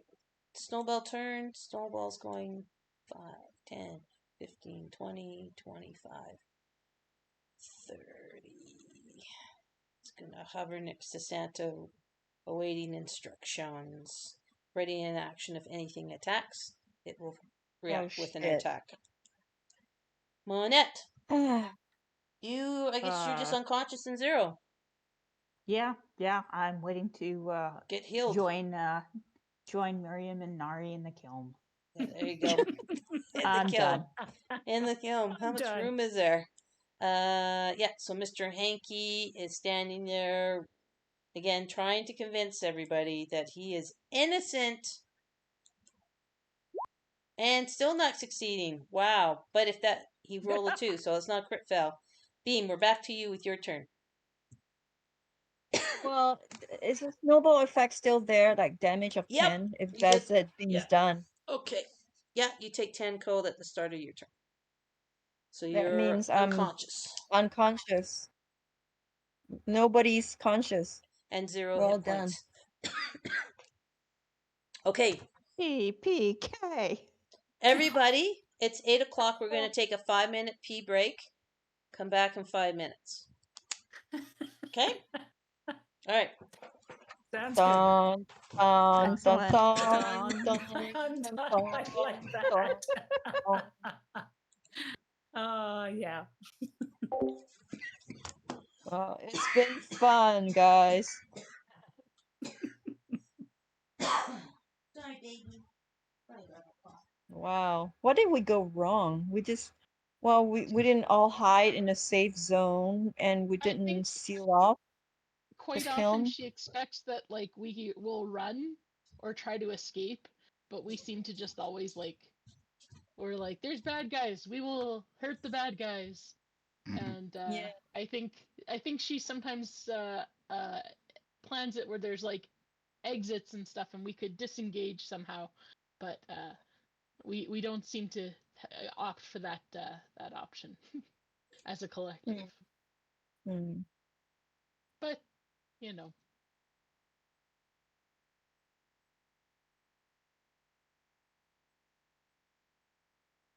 it's not looking great. Gotta say. Nope. But some of us still have inspiration, might as well see what we can do. True. I have like healing aura if I get awake, which it would heal within like a radius of me, so that could possibly help. But other than that, I mean, I just have my naked shivering body.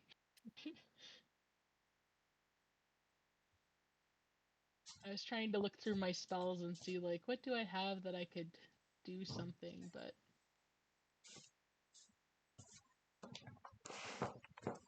I have spider climb. I was like maybe it's possible to climb out of the chimney, but I don't know. This all is contingent upon actually regaining consciousness. Yeah.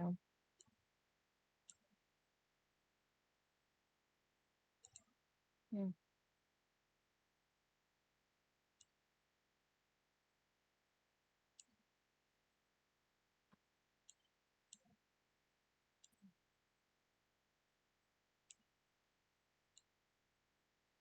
Who's here? Who's back? I'm here. Laszlo. Oh, Mona.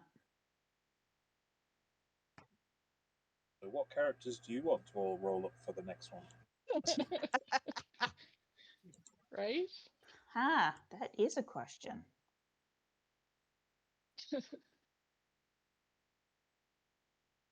Uh, and I guess we'll have to see what she wants to do. If she's still happy to continue with D&D and another kind of 5e campaign or thing like that. But if that's the case, I might go back to Druid just because I miss Druid.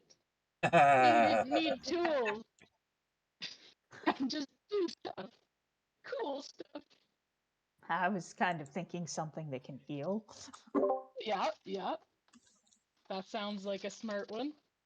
I think it's difficult because 5e is not a video game, right? Because I think people have become accustomed to this walking battery that just keeps everybody topped off at full hit points. And it really isn't, because the difference between you being at full health and being with one hit point is no difference at all. You are still completely fully functional. So when you go down from 1 to 0, that's when the healer should be bringing you back up. Mm-hmm. You know what I mean? And that's what they should be saving their spell slots for. I mean, plus, creatures that are doing 3d12 damage, we're just not going to win. You know. All right, I'm back. Just so you Are know, I'm these not all lurking. D12? You're looking. That's okay. All You can right. That's all you'd like. Okay, so is everyone back? Do we have Yep. everybody? Yep, I I'm think back. so. I'm And back. is your stream going again, C-Hay? Yeah, it will be in just Alex. a sec. All Um, right. that one. I There we go. see everyone's mic is on except for Torsha. Torsha, are you back, please? I am back. All right. So I'm gonna railroad you a little bit because this whole stabilize zero, like I don't really think there's any hope of anyone getting healed with everybody down. I think so. So They were all dead. we already had Nari give us a beautiful narrative of what leaving his body that took its last gasp of air was. I'm gonna go around, and so everyone, I'm gonna have you narratively give us your character's last moments as your spirit slips your human or your mortal vessel. So we'll start with just going forward in the room. We'll just say Laszlo. Well, their naked, shuddering form is basically they've been stripped of any way that they've tried to use to move their way through the world.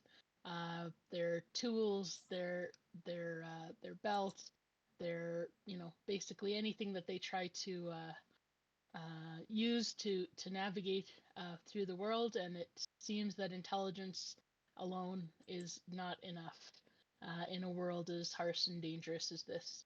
And as their body stops shuddering and the cold suddenly breaks for a feeling of warmth as their body gives its last, their glasses slide off their face and fall to the floor and crack, and they are no more. Oh my god, that's so sad. I know. Oh my god. All right. Thank you, Lazo. That was beautiful. Monette. Lynette's just dead. Tip her on a cracker. Okay, that's it. And of course, being a standard dead person, also there's the standard evacuation of bowels and bladder. Oh, it's getting stinky in here real fast. Hey, Santa ordered this. Santa gets to deal with the mess. Yeah. That's fair. Yay, Santa. All right, let's move on to Torshell. All right. I guess in Torshall's last moments, he's just reflecting on how much he's learned, in this new plane through all the adventures he had with his friends and everything he learned from his friends. So I mean, he's in a way he's kind of satisfied. He's sad to see everybody else dying around him, but he felt like he lived a good life and learned so much, and now stepping into death, he will get to experience that and then learn about that as well. So I guess his he just raised his last few breaths with his kind of like a fish, the gills going slower and slower until he just expires. Oh, Oh, God. That just reminds me of all my dead fish and my 6 fish tanks. Okay. That was beautiful yet really sad. Okay. Thank you. And let's move on to Beam. See that Beam's 3 duplicates starts to kind of shimmer and faded away, and strangely you see that Beam's body starting to also kind of shimmer and fading away into perhaps who knows what dimension she's heading, and you can hear like a faint sound of a harp playing as she left the plane.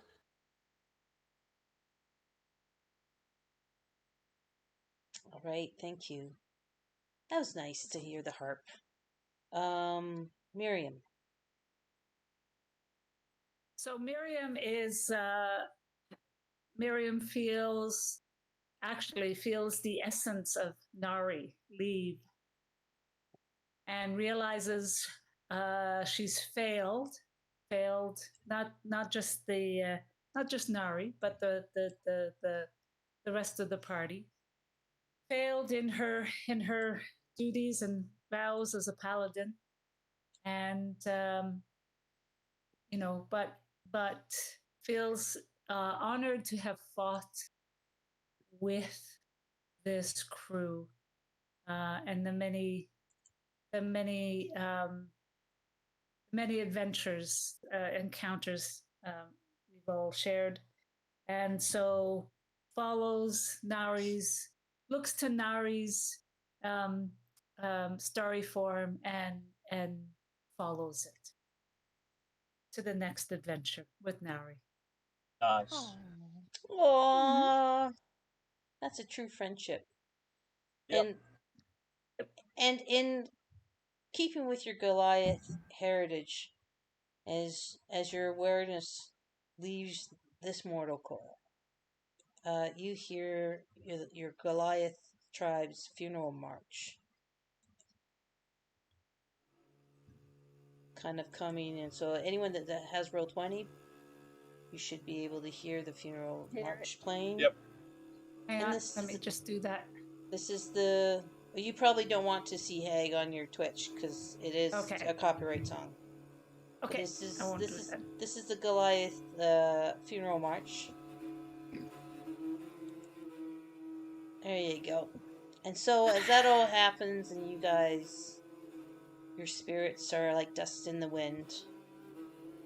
Everything fades to black in your consciousness and you're no more. Or maybe this isn't the end. Maybe this is just an evolution. I'm in purgatory. Wow. Maybe this is something else. For who knows, depending on your own individual world life or world view, perhaps this is something else. Perhaps your spirits come aware and you are somewhere else. Ooh. Right? Make sure everyone can see where you are. Hopefully I've Yeah. tagged you into the map. Yeah. Yep. That definitely looks like purgatory, but that's It's almost like the Goliath's funeral march has strummed or brought you back to somewhere else. You could feel your spirits being pulled, and you become aware in this place.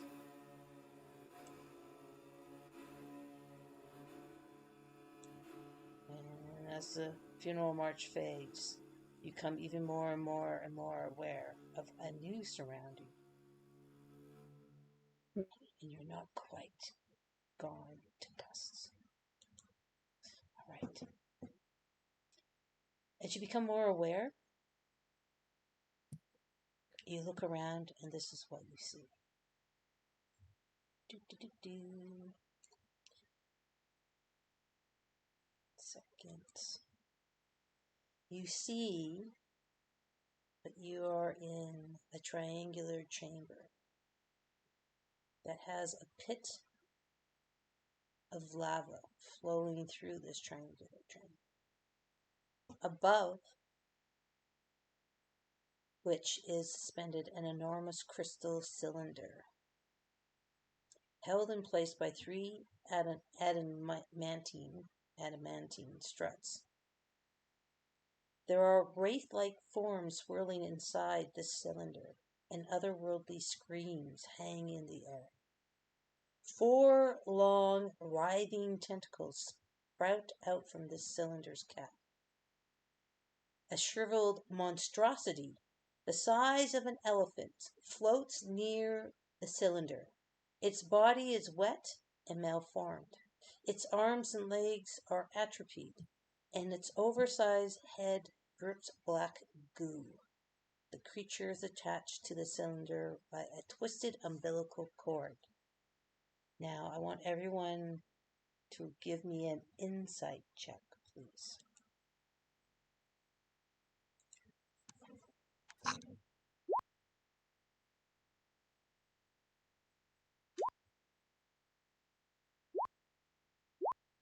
Holy fuck, you guys! Now you roll well. Holy fuck! Jesus. I think we got wiser after death. Well, it's one of those Brilliant. experiences that changes you. Wow. Yeah, for sure. 22 is the magic number. Now, for you, those of you, well, pretty much everybody, that cylinder inside, you will recognize from our very first gameplay. Inside the cylinder is the life stone. You've seen this before on whichever world you came from. Possible exception maybe Beam and maybe Monette, because we haven't gone into their backstory enough to know if they've encountered the life stone before. But those of you who are part of the original party who fought the Demon Queen in that cavern and saw the life stone, you will recognize it as another life stone. And your inner body and spirit resonate with being this close to it. It is a sensation that is unmistakable because, again, the life stones were intended to bring life of a world all together on every world within the universe. It's totally unforgettable, and you recognize it within every dimension of your awareness. Now, as for you and your awareness, You are not physically here. You have no physical bodies. You are ghosts. You are spirits drawn to this chamber by the life stone. You folks will remember from the beginning that the life stone can summon the spirits of all living things on that world to it. And you yourselves are feel your incorporeal essence or spirits or whatever you want to call it being pulled towards that cylinder. Okay, now as far as what you can see and hear and that sort of thing, you just don't have physical bodies. You don't even really need to speak. You can project your thoughts. It's almost like you're pure energy to a certain extent, right? Or pure spirit. And we'll have to explore the limitations of what you can or cannot do, but you do not have a physical body. You're there in spirit only. And we'll let you role play going forward. Go ahead. Oh, and I will show you one other thing. So this is the creature that was in the description. And it looks like this. Oh, It's a baby. Did it escape from my game? What can I say, Jaden? You are an inspiration to me on so many levels. After I've had a heavy night out, that's sometimes how I feel in the morning.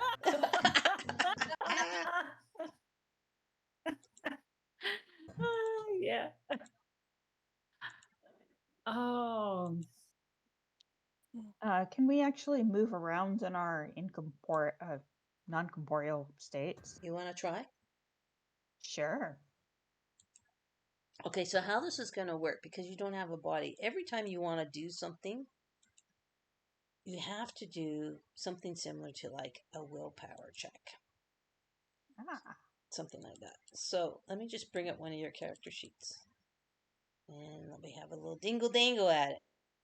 So I'm going to look at Miriam's. So Miriam, if you see it, get moving around. That's just me messing with you. Go for it. Yeah, so it's too bad, like at least in Call of Cthulhu, there's a power, right? Which would work really well for this. And Jaden, just remind me, like, so power is based on what attributes in Call of Cthulhu again? It's just Its own thing, but it's kind of like willpower, right? Yeah, it's like, I mean, the Constitution and Dexterity are like, it's Constitution, Dexterity, Strength. It's just one of your base stats. Okay. It's not based on anything, though power, though your magical strength is based on your power. Right. So I think what we're going to do is we're going to use wisdom as kind of a fill-in for willpower. And so every time you want to do something, you're going to do a wisdom check first to see if you can focus your energy, your intent enough to make it manifest in now the physical realm, which you are technically not really a part of anymore. So I hope that makes sense. So if you want to move, do a wisdom check first. Okay? And we're going to have a standard DC of a DC of 12, unless there's anything really difficult that you're going to want to do. So you're going to have to succeed on a wisdom just regular wisdom. Yeah, not a saving throw, just a Okay. wisdom check. And this is you manifesting your willpower to be able to act in this corporeal world or realm. Okay, so go ahead and roll a wisdom check. If you get a DC 12, then you can move. Yeah, I'm not going anywhere. Okay, so it's harder. I mean, this is the first time you've probably been dead, right? So it's gonna have a bit of a I've never learning. been dead before. Yeah, dead can dance, right? There you go. So, I haven't but listened to them in years. Technically, we can hear each other's thoughts. Well, let's do a wisdom check and see if you can. Okay. All right. That's cool. Let me do that. Oh no, But if I we're, can't. if we're still energy and have no body, that means we should, with quote, be able to communicate with each other because we're still one. No, you're not one, actually.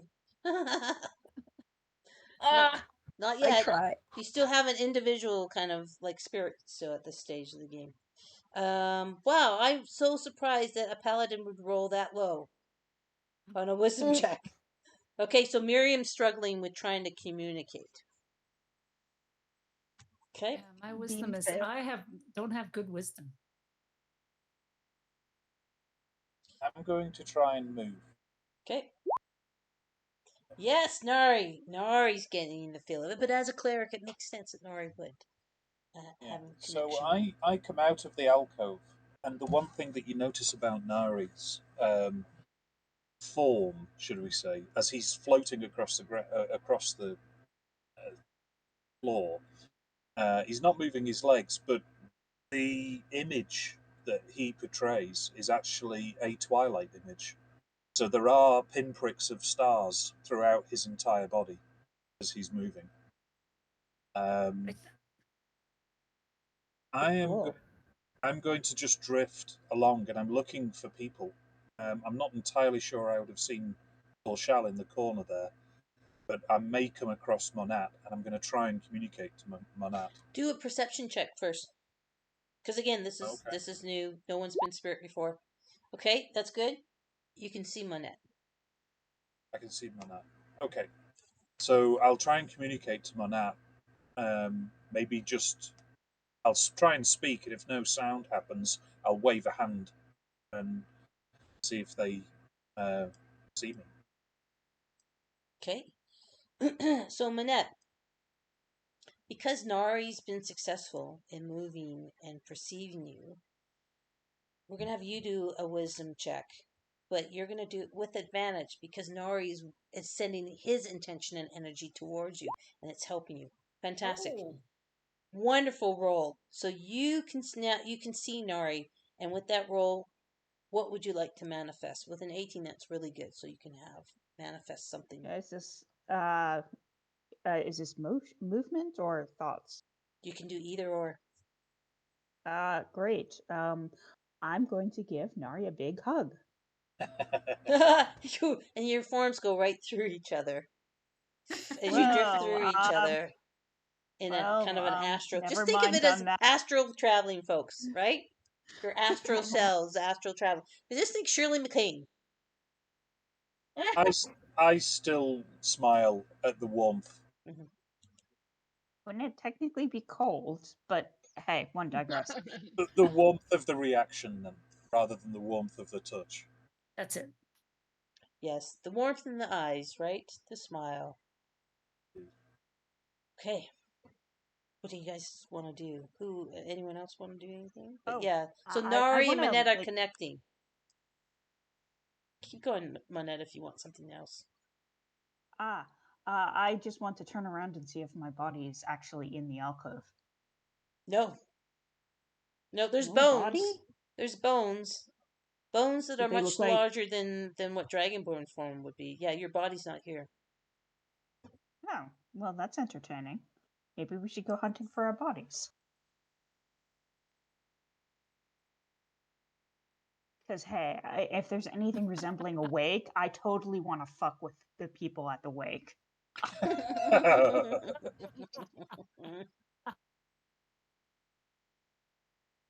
No wonder you're into Call of Cthulhu.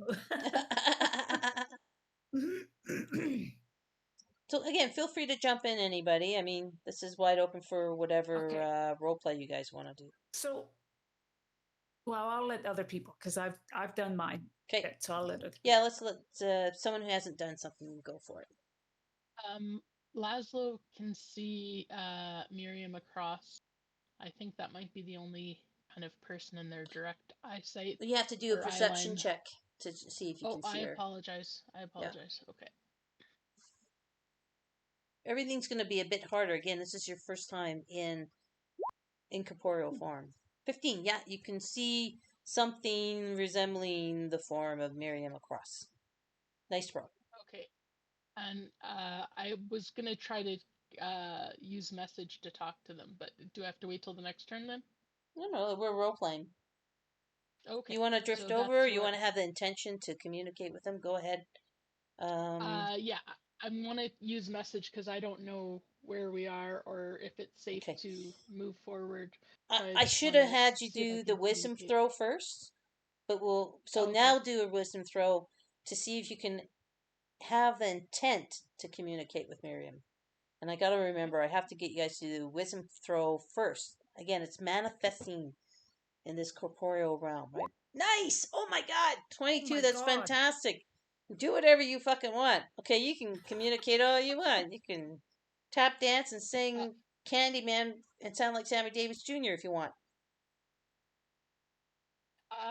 Well, we'll save that for the next turn. I think for this, I will just, as Miriam's the only one that I'm kind of aware of or that's caught my attention, I'm just going to kind of mouth or whisper a message to her that she can hear, just asking, are you okay? Do you know where we are? Is it safe? Okay, and with that 22, Miriam, you hear it in your, not like you have a mind, but you hear it. You don't even need to Okay. do message. Okay. There's some things, boundaries that don't apply to you guys, and we'll explore that as we continue on. No worries, no worries. So I hear it. So I assume I have to roll Yep. wisdom. Okay. Again. And that wisdom check is, again, you focusing your willpower to manifest something, right? To manifest an action. Okay. You're a ghost, for God's sakes, people. It's a learning curve. Oh, yeah, you can. Yeah, no. I just hear. I'm just like, what? Like, this doesn't look like Valhalla What? to me. Where? Why is the little one here? No, I start curling in on myself because I'm like, I don't understand what's happening. Yeah, so that's the thing. With a 9, Miriam's not going to see Yeah. you. Miriam heard your thoughts, Laszlo. But with a 9, Okay. she's struggling to exert her will in this corporeal, or in this new form. Okay, let's move on to someone else who hasn't done anything. Beam or Torshell, which one of you folks would like to try something? Well, I rolled wisdom. I didn't pass early on. No, but that's okay. What do you want to do now? You can roll it again to try and exert yourself again. Okay. Going back to the thing. Wisdom. Whoa! Oh God! Oh, poor Beam. Shit! The transition. It was just too devastating. Too Devastating. The death. Yeah. I was Too so much of a tired. shock. I was so tired. Beam, can you roll a 1d4, please? Okay.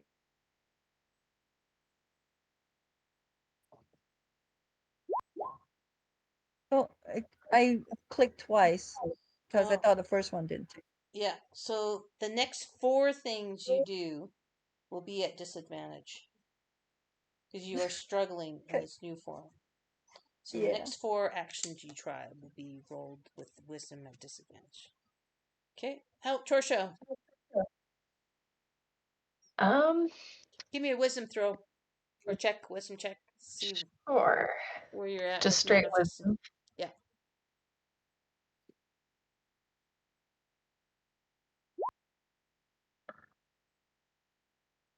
Not today. Yeah, Ooh. you're struggling to. Yeah, you're struggling Oh. to be able to get any kind of things.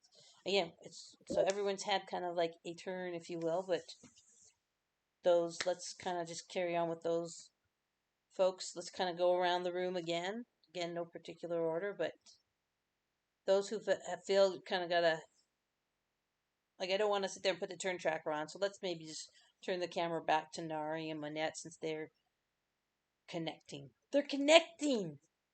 Maybe they can assist the rest of us. So, do you want a wisdom every single time we want to communicate, or once I've established communication, I can freely use that. I think with you and Manette, because you guys have established a connection, you don't have to do a wisdom check between you two. Okay. But if you So, want to do it for someone else, it's like you have to. It's baby steps, right? You're learning to crawl, yeah. and you've learned So- to crawl to Manette, and Manette's crawled with you, so you guys have established a connection. Yeah. I'm going to ask Anna if they have seen any of the others, or should we search for them? I'll just think back. Haven't seen anyone, but if we're here, they might be as well, so we should look. Well, you go this way, I'll go that way, and we'll meet back here. How about that? You're going to have to give me a right or a left because I can't see. Well, you go to your left, and I'll double back and just check, and then I'll meet you back here. So this way. Sure, I'll go the other way. So, are we our movement? How fast is our movement? Is it the same as? Well, I kind of assumed that we'd have to roll willpower to see if we can move. Yeah. Yeah. Okay, so Please that's do. a good point. Let's just go back a sec. So, Look into my eyes. Wisdom check. Oh, yes. nice. Yeah, of course. Clark's gonna do great. And let's do I hit the Manette. button. Why didn't? Oh, that's why it didn't take. Well, is a 9 good enough? No, remember the DC No. is Oh, that's 12. right. It's a 12. Yeah, so Yeah. Nari. I'll just hang here. don't Well, just stand here. with a 20, Float Nari, here. if you want to hook onto Monette and drag Monette like spiritually with you and keep that connection, then you can navigate and tow her. Tow them. No, Thank you. I'm going to, because I'd agreed with them to. I'll go this way, you go that way, and the fact that they haven't moved is, I'm like, yeah, okay, we'll check and we'll meet back here in a bit. All right. So, in terms of movement, do we move our move range, or are we limited now that we're not in our corporeal bodies? Yep, just move on. Just move. Like I'm assuming you're gonna head towards Beam. When you get to Beam, let's have you do a perception Okay. check to see if you feel Beam's energy or not. And Monette And is I gonna don't just Oh. stay there, right? Oh, yeah, you don't. No, I don't see. Do, Did do I also get to Nope. do a perception or No, not so much? so Monette, Okay. you're still back here. Nari Oh, hasn't brought was you it- with them. No. Oh, okay. no. I thought I was being towed. I thought, okay. yeah, but Nari had a good point that he just assumed that he would be going on his own, and so Oh, didn't take me up on that offer of towing you. So you're Manette, you're there spinning your wheels, for want of a better analogy. Whoa, that's so you totally don't see Beam, and you can move on to the next space if you like, and over here. Can I Beam spirit is can I roll obviously wisdom? tiny. No, Beam, you're kind of, remember you had that crit fail, and we're doing Nari's actions right now. Okay. Okay, so go ahead and roll again, Nari, your perception to see. Much better. With a 23, you see Miriam's ghosty form and Laszlo's ghosty form with the 23. I am so pleased to Nice. find you both. So I'm going to try and open up a channel of communication to Okay. both of them, Wisdom both checks physically again. waving my hands. Yeah. Yeah. So Excellent. Whoa. Oh, You can send your thoughts or communication to them. It will be interesting to see if they can receive them. So could what? I don't know if there's a distance thing involved here, but could I think back to Manat and say, I've found Miriam and Laszlo? I'll give me. think back and say, awesome. Yeah, okay, that's fine. I like that actually, that idea. Let's see if they can. So what are you thinking at Miriam, and what are you thinking at Laszlo? I'm Nine. actually thinking the same thought to both of them. What the fuck? It appears there is an afterlife after all. I'm Okay. going to have to correct Padre Thomas next time I find the little old git. He said there wasn't an afterlife. All right, so Anyway. Miriam, Laszlo, you guys hear this? If you want to respond, give me a wisdom check again to see if you can. Good, Miriam. Respond. Oh, Nari! What the fuck? Laszlo What is fails. going on? Okay, so And Laszlo then- fails, and so yeah. Nari and Miriam can have a quotation mark conversation if they like. A private conversation. I'll inform Miriam that I've found Monat. Nari, I'm so sorry I failed you. It wasn't So- failure. I'm just glad to be with you. I'm so happy we're here. I'm so sorry. I'll make it up to you, I promise. Nothing to make up, my friend. You said the others are here? I've found Monat, and Hey, obviously, and Laszlo's here, but I haven't seen Torshal or Beam yet. okay. I'll try to move. I tried before and I'll try again. So it's wisdom again, right? Yep. Right. Try one more time. Come on. Oh, motherfucker. Oh. Oh. D4, Oh. D4. D4. No, you Roll a don't want D4, please. D4. Roll a D4, Miriam. D1. One, okay. It's just the one. Okay, so you It's have just one. not- So Miriam's shape loses all what little substances it has, and she disappears, Nari, from your I think- awareness. Oh, if I lose do I lose the connection? Yep. Okay. Yeah, with a critical fail and her manifestation, Oh, shit. she like totally frizzes out and phases out.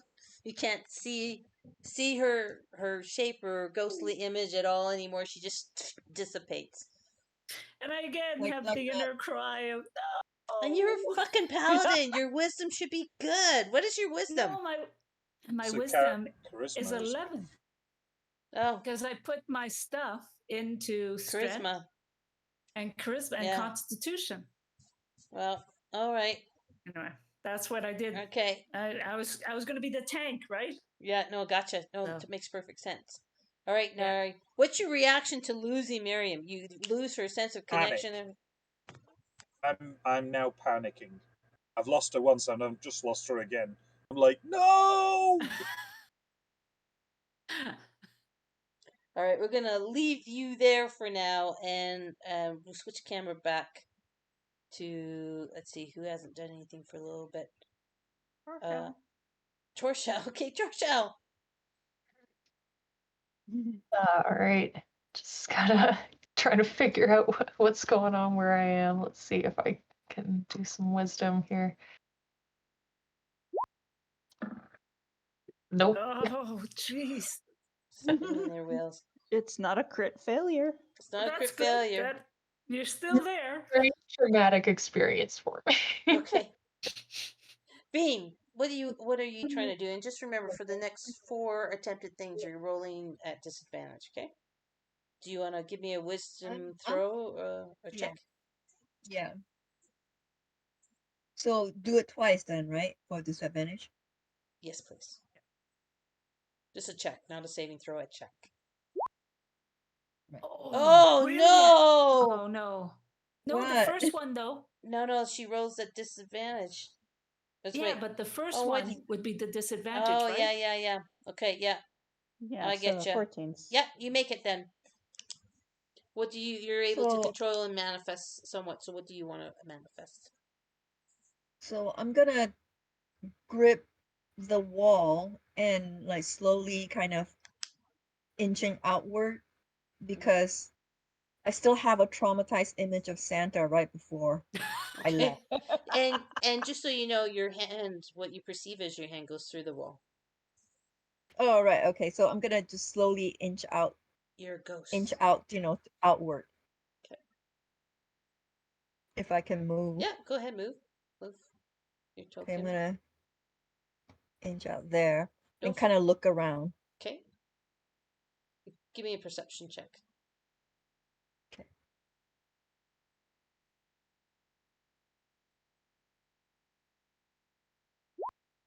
Oh, there you go. You You're can back on you can form. see a ghostly form that looks like Nari that has a twilight tinge to it. Oh. Well, at this point, I don't have my body. Do I float? Do I fly? Do I You're floating. walk? You guys are ghosts. Okay. Come on, you're ghosts. Come on. You can float. Yeah, you can float. You're Yeah, a but what's the ghosty. point of I'm a gonna. ghost without someone to Casper, haunt? the friendly ghost. So that's very much up, just like Bean when she was alive anyway. So she kind of just float towards. Who does she see? Nari or Monette? I said Nari. Nari. Okay, so she floats towards Nari and try to call out to him. Okay, do another wisdom check to see if you can manifest your communication. All right. Which what do I roll again? Wisdom check, and your DC's 12. Wisdom. All right.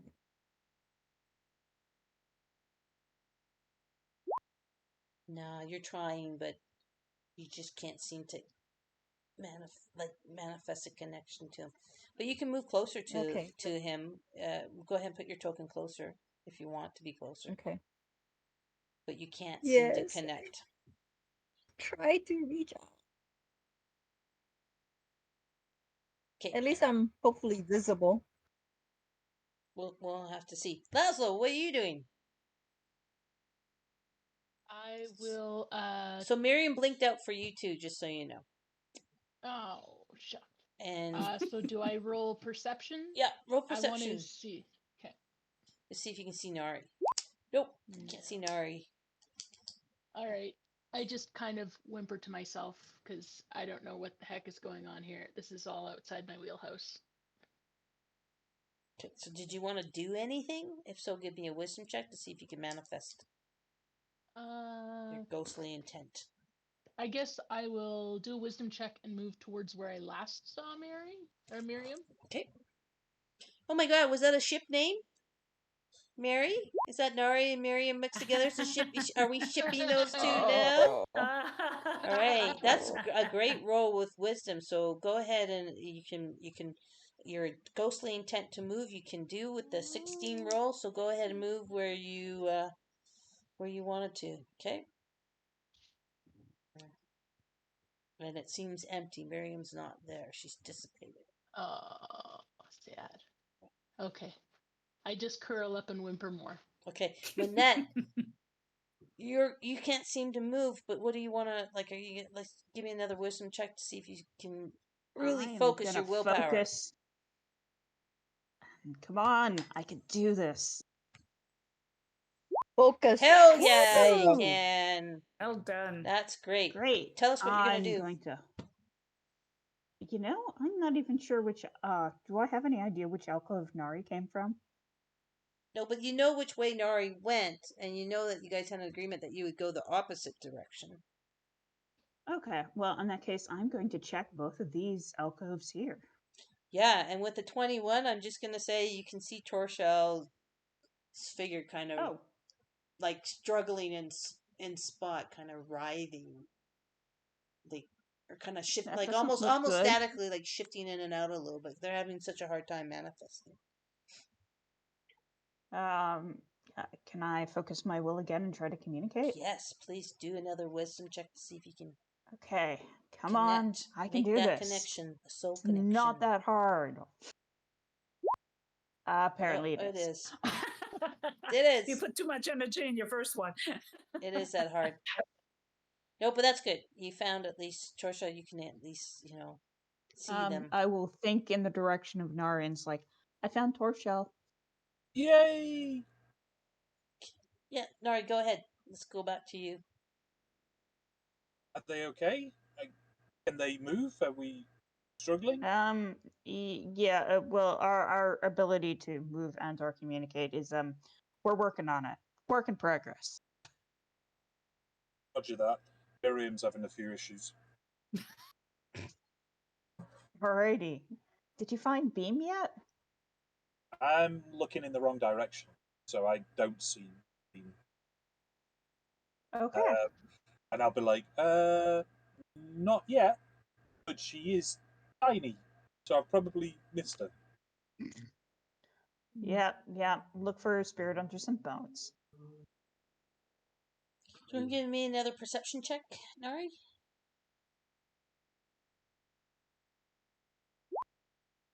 Okay. Yeah, you don't see Beam or Laszlo. Or Miriam, because she's still dissipated. What do you want to do? I am. I'm going to try something else. I'm going to try thaumaturgy. Okay. I'm going to try and use the power that had been invested in me to create a louder voice within this communication method that we're now trying. It's only a cantrip, but it says your voice booms as 3 times as loud as normal for a minute. So I'm going to try and project so that my friends can hear me. Oh, I love it. That's a great creative idea. Okay. What are you saying out in this louder level of communication? Has anybody seen Beam? Here. Because obviously Beam can hear him, right? Not obviously. We're gonna have you guys roll a perception, but Okay. with the use of his cantrip, and it being at a louder frequency, if you will, everyone rolls perception, but roll it with advantage. There you go. Great. There you go. Miriam? Yeah, sorry. Just looking at something else. I will do it now. Wisdom or perception? Sorry. Perception. Perception is slightly better. You're gonna do it with disadvantage, actually, Miriam, because you're dissipated for a turn. It doesn't matter. Okay. Yeah, so that's great. Laszlo, Beam, and Torshell can hear Nari's ghostly voice, if you will. So that's great. Folks, you're here. Fantastic. Let's. I don't know where here is, but it's so good to see you all. So it's not so much seeing, it's feeling.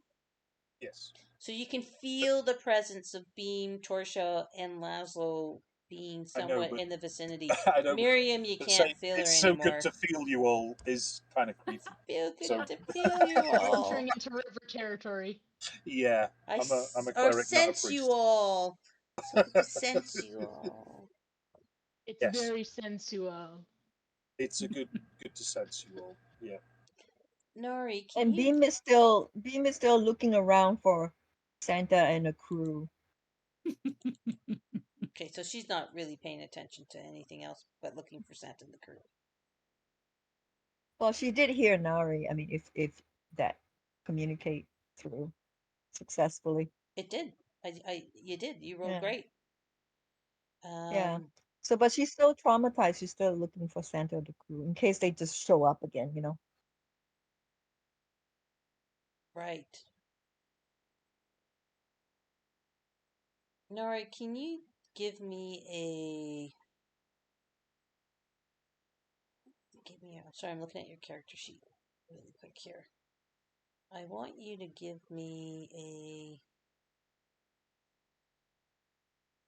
a religion roll. Boy, you don't have religion and you're a cleric. No, I don't.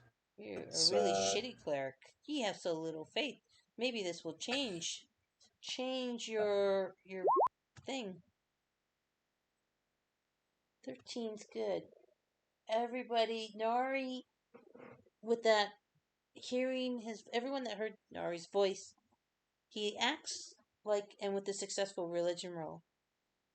So maybe he's not such a shitty cleric. On this astral plane, it's like a beacon, and you can feel Nari's presence, and it's almost like a magnet. And you feel yourselves, even if you don't have the willpower, you feel your astral selves being pulled towards Nari. Everybody except Miriam. So I'm going to pull all you guys over here. And so Nari is, in some ways, like a lodestone for you. Magnetic personality. That's exactly it. And also being a cleric and being a spiritual, religious kind of like person. It's like you are their guiding North Star and they are being pulled towards you. And so as you guys are being pulled and you come within the aura of Nari. Nari, can you put your Twilight aura on? So, what range do you want? 30? No. If you could just do 10? 15? Yeah, just 10, please.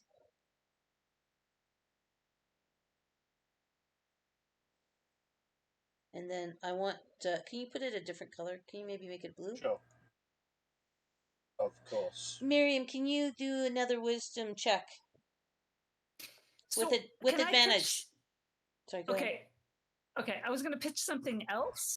Okay, what were you going to pitch? Well, my religion's actually quite good. Could I say that because of all this experience, I draw deep into my paladin training and use religion to try to understand what's happening to me and why I saw Nari and all that kind of stuff, or I can just do wisdom. I'm happy to do wisdom as well. I like that idea a lot, actually. And so if you could give me something that is akin to your religion, that is like a chant or a prayer that you recite in your innermost thoughts as a ghost, that would give you that ability, that would something that sinks you into your faith. Okay. And act it out for us, because if we're gonna make Beam sound like Mr. Hanky, you're gonna have to. It's gotta be fair across it. We need a little bit performance from you, so give us something. Improvise. Yep.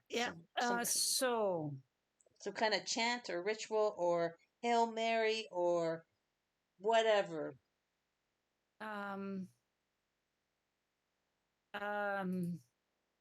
Okay, just wait. I'm just going through a little bit of my background here. Hang on. Just give me a second.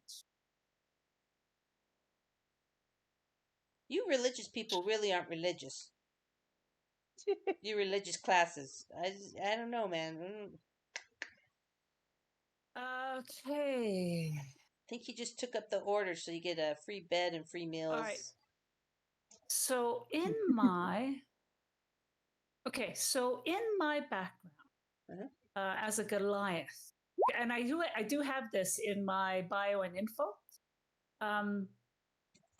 I follow Naki Othe, which is a paragon of bravery and deity of climbing. Naki Ortha urges his followers to push themselves to the limit and fear no great height or narrow ledge.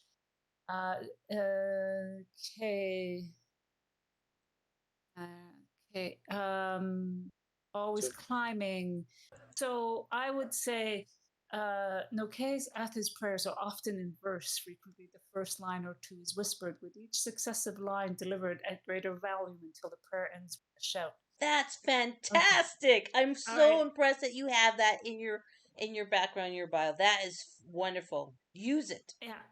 So I'm going to use it. So, by the strength of Naki Othe, I call upon the gods to guide me through this troubled time, to find the height I must. Through the strength of Naki Othe, I call upon my gods to find the strength to climb this mountain. Through the Naki Othe's strength, I call upon the gods to find the strength to break out and reach my friends. How's that? Yeah, I'm going to do something on your Twitch. I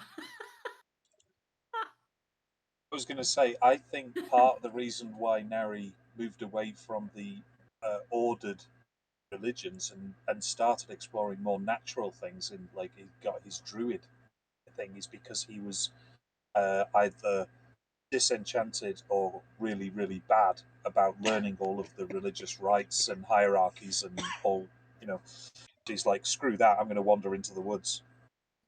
And that's 100% fair. And thank God for you, because you are bringing the folks together. And in some ways, your spiritual explorations have made you the perfect, again, lodestone for the group of friends that you are bringing together in this astro ghostly kind of mode. And Miriam, that was so wonderful. That was really good. It was really good. So please roll with advantage your religion. Okay. Woo! Because that was brilliant. Did it. Let me try again. Fantastic. Yay! Yay! Yes. A light from your deity, whatever light that your deity has, seems to encapsulate your awareness and solidifies you into your astral form.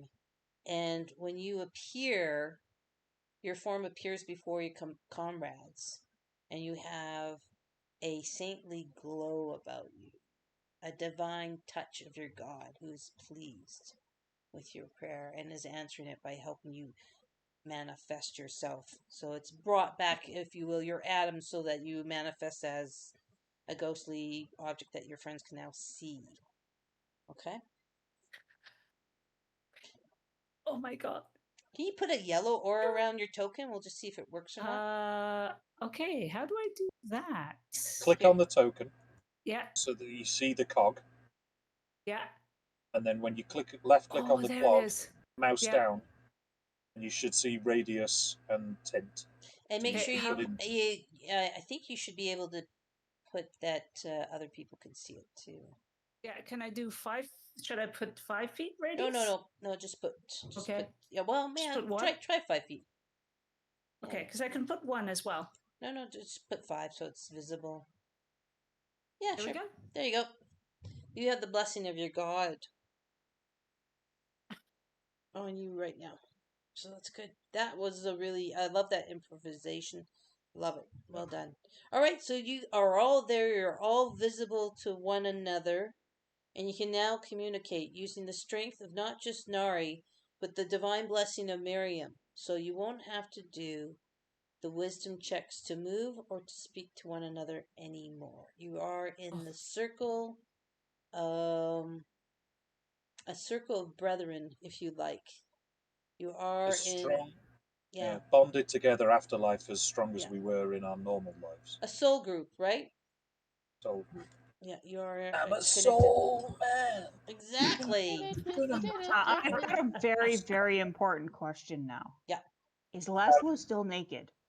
I'm a spirit, thank you. It depends how Laszlo wants to manifest themselves in this particular world, or not world, Oh, but they would definitely not be naked if they have a say about it. okay. Then you're not naked. You're not naked. Hooray! Again, think of yourself as astral projections of your consciousness, right? So They have say a let's lovely say worn leather apron, their yeah, tool belt, all that good stuff. if Torshell didn't want to appear as a fish person, they wouldn't have to. If Monette wants to appear as a Cthulhu, they could, because it's all an astral projection of what your sense of yourself Well, is. yes, I want to be able to commune with that thing over there. Yes, that thing. That thing. Oh. That thing you do. Huh. Actually, I'd like to float over to that thing and take a peek at it and see if I can tell anything. Do I need to Okay. roll wisdom for that? Nope. You don't need to roll wisdom for that at all. Great. Okay, so you're going to float on over to that thing? Yep. All right. Give me a dexterity saving throw. Dexterity? I'm not good at that either. Oh God, I'm Okay. really bad at See, that. remember I showed you the picture of what a piece of shit thing this was? And Yeah. I don't know if you could tell, but it's got teeth and it looks kind of hungry. All right. Oh. Oh, so it would like to eat me, is what you're saying. Probably. So let's Delicious ghosts. just I'm- clear the tracker. I was kind of hoping you guys weren't going to do this just yet, but hey, that's okay. This will be fun. Why not? How the hell did we get in this position? It's because we do that kind of stuff. This thing has got you is in our its chubby destiny. little monstrous chubby little baby fingers, and is now going to try to shove you into its mouth. fuck. Everybody, But I'm please. this Sorry, spirit. you missed. You missed what? But I'm just a spirit. You should be able to touch me. Don't touch Yeah. We'll touch you. Well, but let's remember what the life stone is. it. Yeah. Fine. Yeah, Now, just again, eat for those of you spirits, who weren't that's why around, we're here. the life stone collects spirits of all living things on the planet, right? And this thing is connected. Did you want me to read you guys the thing again? It's connected to the life stone cylinder by an umbilical cord. And actually, while you're there, I would really like to see if Manette, can you give me a perception check? Since you are now closer to that cylinder. That's all I really wanted Oh, look before. at that's a really Oh, good chance. yeah. Yeah, okay, great. Inside that cylinder, you see faces and phantom hands pressed against the glass type container, and swirling in it are what seems like thousands of souls swirling inside the container around the life stone that's contained in it. So there's a life stone which is a giant crystal, and then there's all these spirits in that cylinder with it, swirling in around in eternal agony. Yeah, so everyone go ahead and roll initiatives. Front row. Crap. Well, so much Hang for on. that awesome roll. That's what I get for not clicking my token. Initiative. God damn it.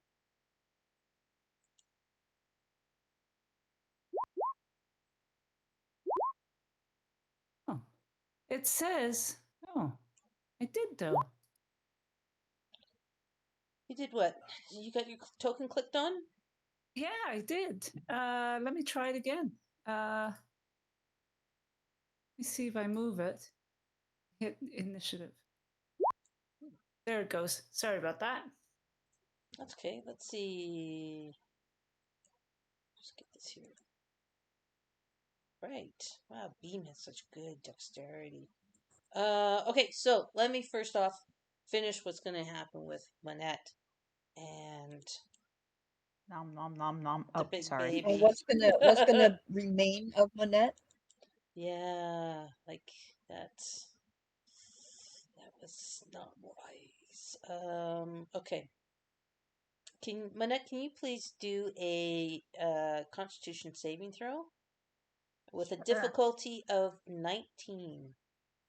Oof. Well, this will be entertaining.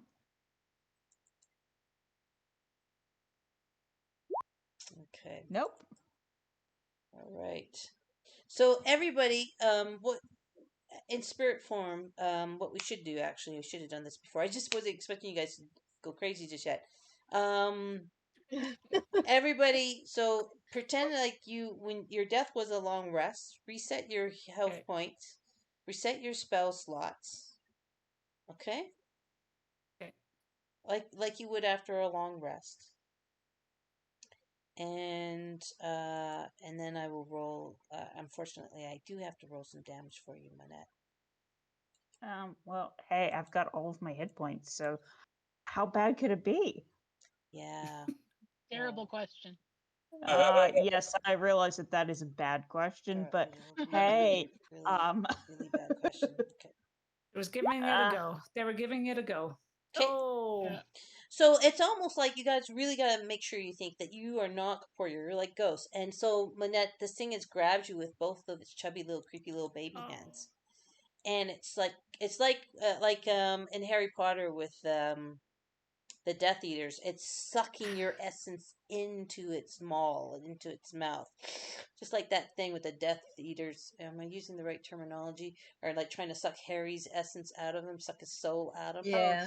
It's Dementor. that You want a Dementor. Dementor. That's it. No. Thank you very much. It's Or been a better- while since I better- reread that.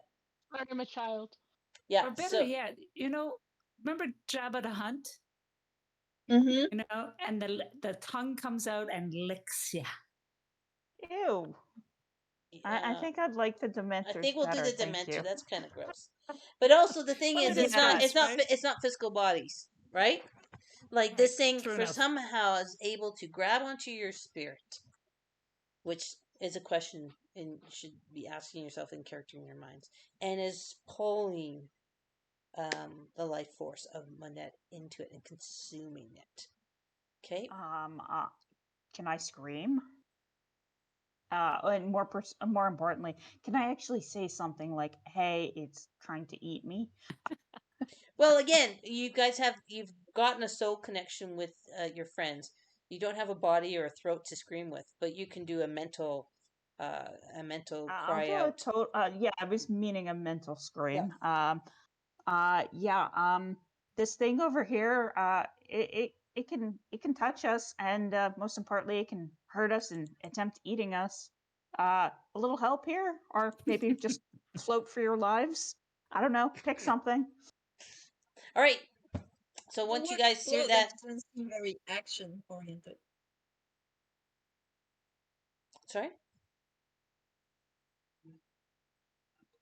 sorry, I didn't quite catch that, Beam.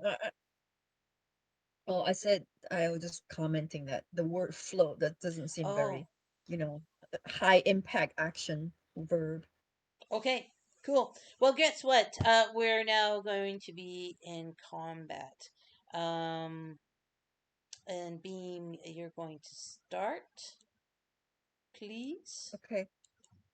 So I guess out of habit, I'm just gonna assume that, I can fight and I can do whatever I can still, Yeah, and that's my assumption and anyway. we'll deal with it as we go through it, right?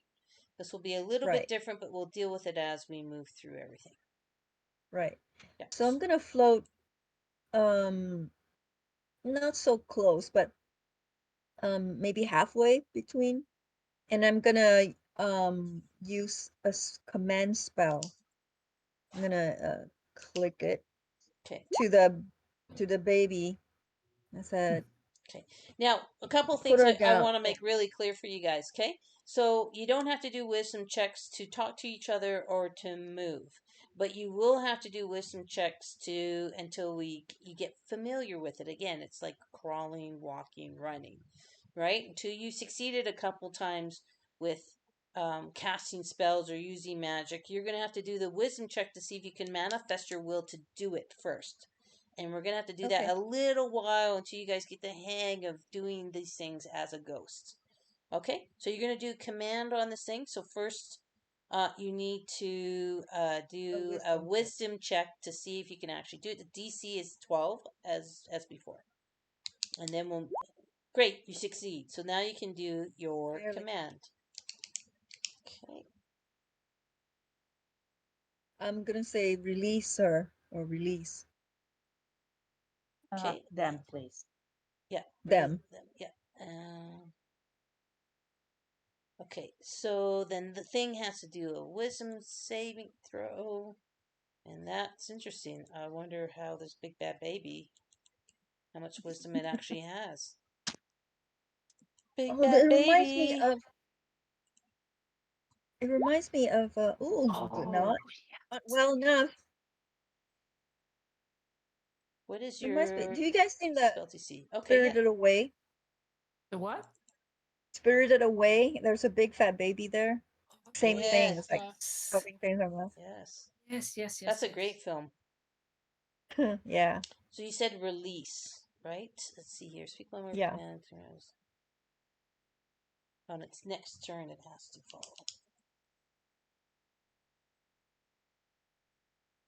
Sorry, I just need to read this.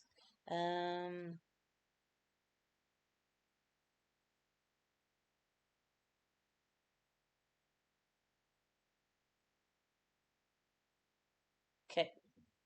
All right. So just remind me on its turn that the command release. Release them. Okay. Okay. So that's your action. Yes. Anything else? I'm not going out of a circle this time. Okay. Well, again, that circle is not for the twilight effect just yet. And we'll have to know when Nari's gonna cast it. That was just to establish the soul unit, so you guys can speak to each other freely. I'm not leaving the group. I'm Okay. staying put. All right. Now we're not repeating that. I'm not going to sleep in the hut with the rest of you guys. Okay.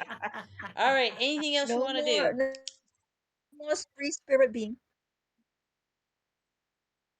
Okay. So Sorry. you're done? I'm can I yeah, I'm done. Okay. Lazo. So I reset all my long rest stuff, but just for health, what am I? Your hit points how are high filled do I up. go? Yep. Like I said, Okay, everything your hit perfect. points, your spell, everything I said before. Okay. It's just like a long Nope, rest. that's okay. Everything's put back in. I just wanted to make sure I wasn't making an assumption and then it was higher than it should be. So okay. I would like to move a little bit towards Monette, but kind of still staying near. So I want to be within like 30 feet. Does that seem about 30 feet? Yeah. So now we'll use our speeds and stuff as normal now. Okay. And again, each square is 5 feet. Yes. Okay. Okay. So then I'll get a little closer. I would say in this particular triangle chamber, I'm going to write this down so I remember. The ceiling is 60 feet. 60 feet. Okay. Okay, it's a huge chamber. Okay. Okay. 60-foot tall ceiling.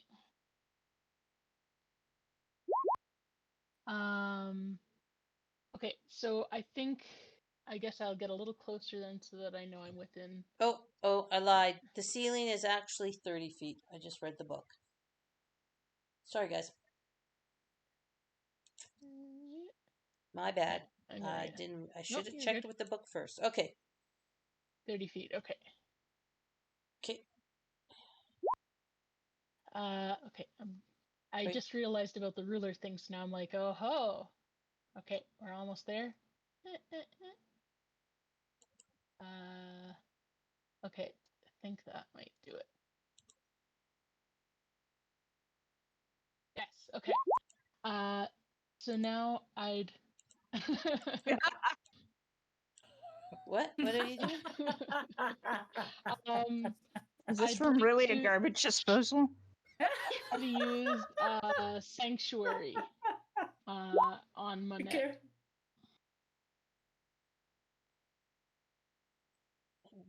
Nice. Okay, so sanctuary's on Monette. You want to just read it out loud because I'm trying to look up something in a different thing. Yeah, no problem. So you ward a creature within range against attack until the spell ends. It lasts for a minute. Any creature who targets the warded creature with an attack or harmful spell must first make a wisdom saving throw. On a failed save, the creature must choose a new target or lose the attacker's spell. This spell doesn't protect the warded creature from area effects like the explosion of a fireball. If the warded creature makes an attack, casts a spell that affects an enemy creature or deals damage to another creature, then the spell ends. And it's a 30-foot range, and it would last a minute. Okay, great. Do I, as Monette, know this about this spell? Do you have the spell? I do not have the spell. You want to do an arcane check to see if you would know it, please? Sure. Arcana? I believe I'm actually pretty decent at Arcana. Okay. Go. Ooh. Yeah, I'm pretty decent. Yep, you would know it then. Okay, fantastic.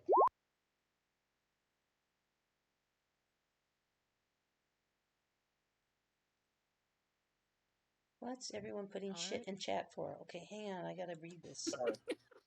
Jesus Christ. We're just Oh, okay. All right. They're trying to do table talk without being too distracting, but it's Exactly. backfiring. Okay. All right. All right. Okay. So I've done my movement, I've done my action, and yeah, I guess. Okay, great. Torshell, turn that mic on. You're back. Alrighty. If I can, I would like to try and cast a spell on this guy. So I have to do wisdom check first. Yes. To see if Okay. you can manifest that energy in this way, in this incorporeal form. Hopefully I got all my low rolls out of the way. Nope. Just Close. It fizzes it has out. to be 12, right? Yeah, it has to It's be better. DC 12. You're getting there. You're still learning how all this not having a body and being a ghost thing is working. Anything else you want to do? So you won't be able to do an action, but you could probably move. Thanks to Nari's being your lodestone, you can move and you can talk. Right. I think I'm okay for now. Okay. All right. And let's move on to Miriam. Okay. So I got to do wisdom, right? Yeah, with the blessing of your deity, you can have advantage. But roll me a 1d6 and we'll see how long that advantage works. 1d6. Okay, 1d6. For the divine advantage here. Oh. 1. The next hour. Yeah, no. That's fine. This turn and this turn and then your next turn you'll be able to roll your wisdom check with advantage to manifest in this. Okay. So go ahead and roll wisdom check wisdom, at advantage. See, it sucks being dead. 16. Nice. So you are able to direct your intent to operate. Okay. Has anyone played Wraith from the White Wolf publishing? No. Okay. Well, I used to play Wraith back in the 90s, and it's a wonderful system, and it's all about being dead. Okay, go ahead, Miriam. So I'm going to hit it with a firebolt, 120 feet. Okay. So I don't think I'm going to move. Do I see these tentacles? Yeah, everyone can see them. They're huge. They're 30 feet long. Okay, sorry. So I'm going to try a firebolt at it. So let me just be clear. The tentacles are coming out of the cylinder. But the cylinder also has this creepy little umbilical cord. So see this little thing? That's an umbilical cord tying the bad baby to the cylinder. The actual tentacles are from the cylinder, just to be clear. The tentacles are not part of the baby. The tentacles are part of the life stone cylinder. Okay. Okay. Okay, so sorry. Firebolt. Firebolt! I love it. That's awesome. I'm sorry. Sorry. Yeah. Okay. Sorry, Monat. Really sorry.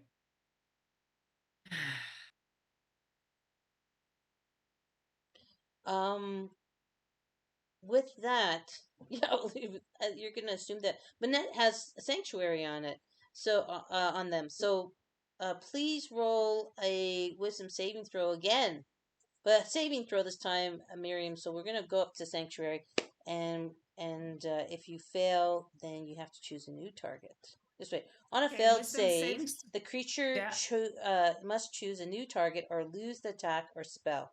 This spell doesn't protect. So we'll first see if he gets deflected. Yeah. So wisdom saving throw. Yeah. 21. Oh, great. Okay, great. So you get the. We'll just say that the sanctuary protects Monette from getting your critical hit, but your critical fail, and your critical fail doesn't hit your target. And because you rolled so great with your wisdom saving throw, we'll just say it bounces off and it goes into the lava. and doesn't hurt anybody. So that was a Okay. really good wisdom save. Thank And the sanctuary Laszlo put up was very effective. So well done, Laszlo. God. Phew. Yeah. Anything else? Oh yes. I do shout, be careful of the tentacle.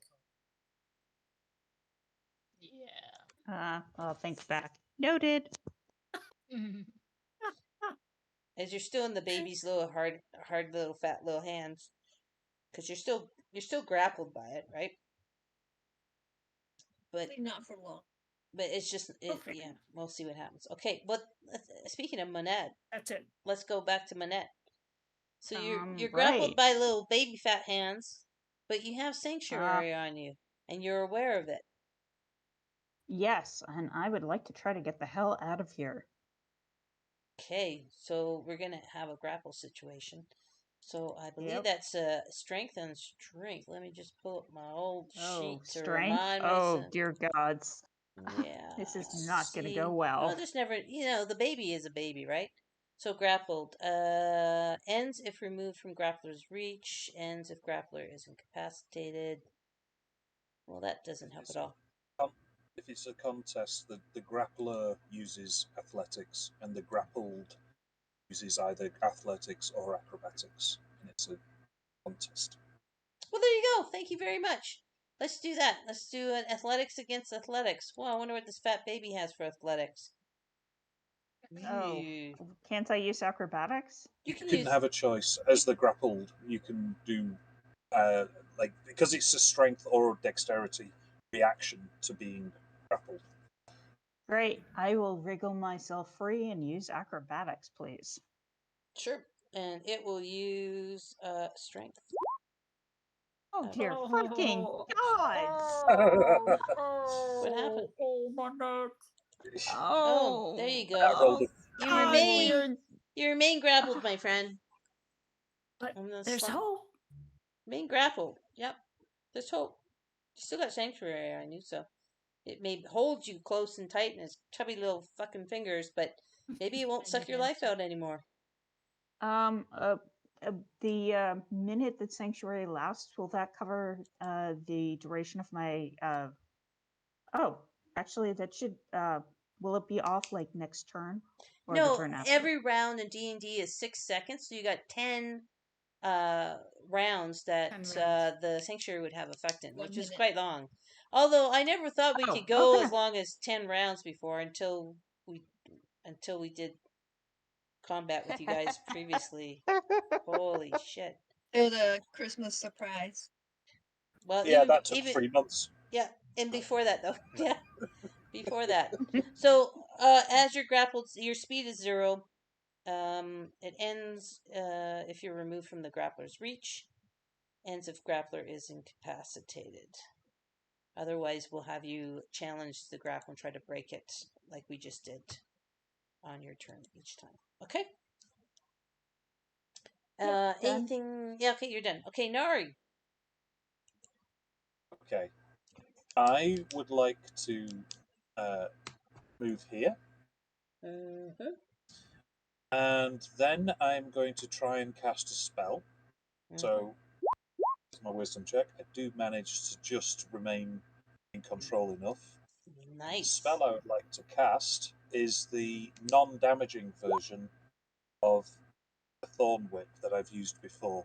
It has a 30 Oh foot. yes! Yay! Yeah, but you rolled Oh, a 10 and you rolled a crit fail. Oh, Yeah. God. So Wow. it goes wildly wrong and probably grabs the baby, to be perfectly honest. Wildly wrong. It probably grabs the baby. How about So wildly that's the spell. wrong in that? Yeah, let's take a look. You carry along by like lash it out, command, creature range. I was trying to make it non-damaging because I wanted to try and grab Monat.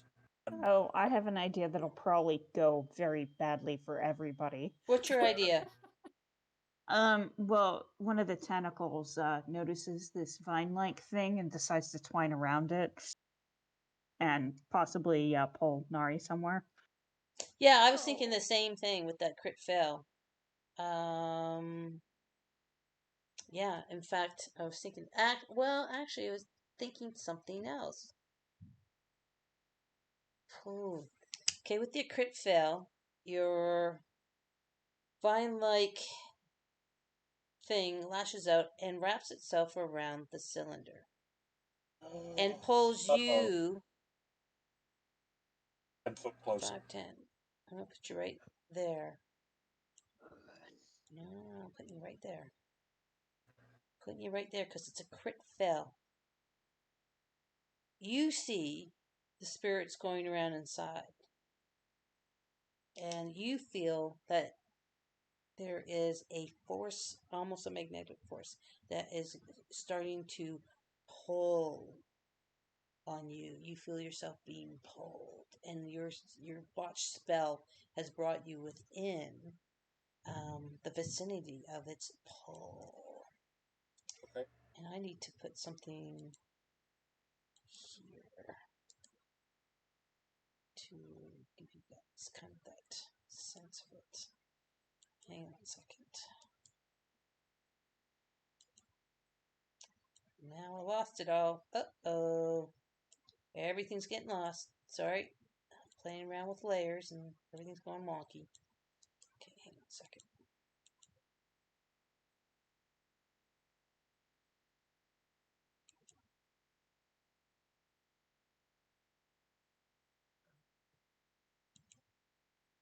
Sorry.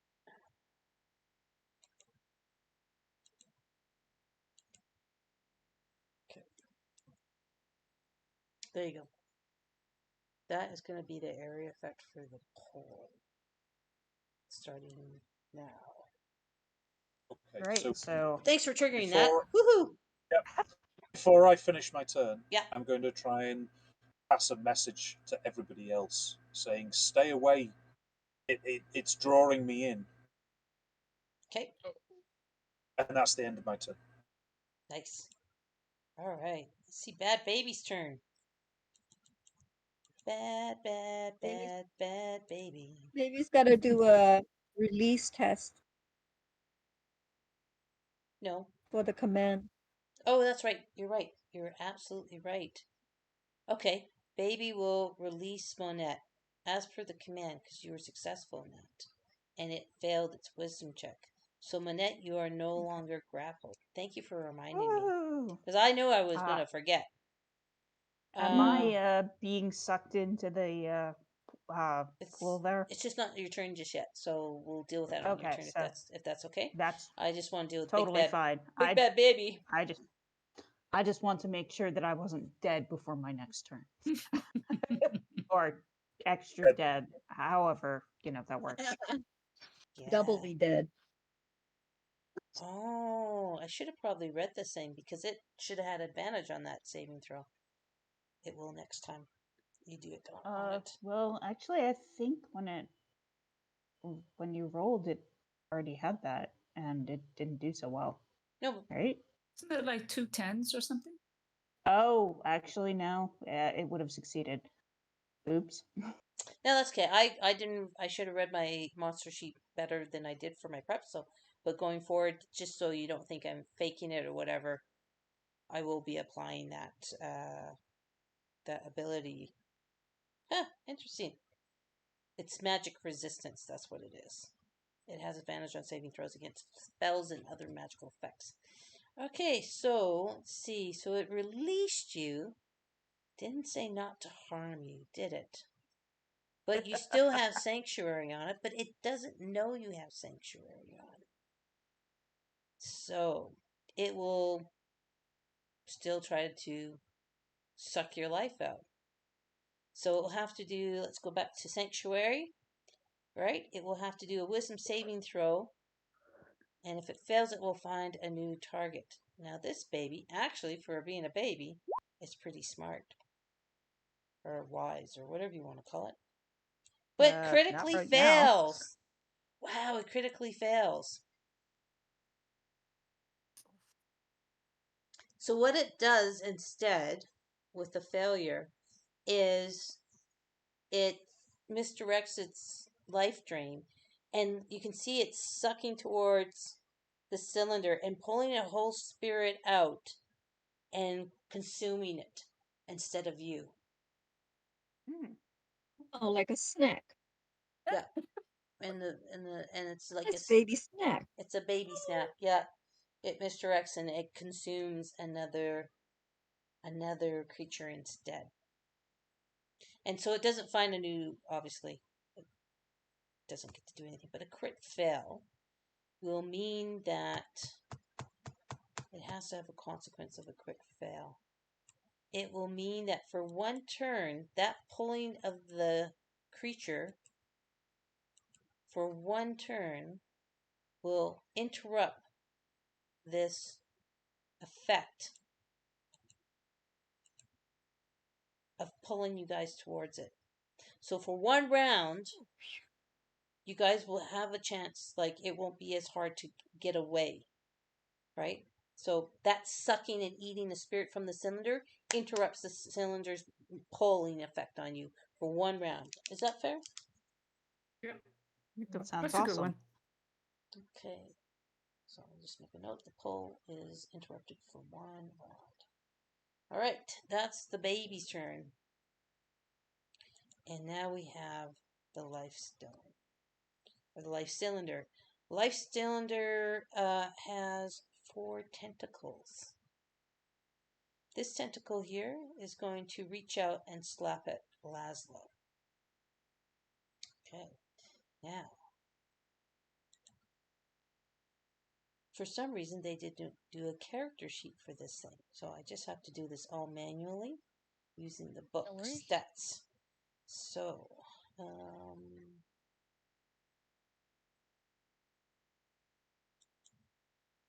okay.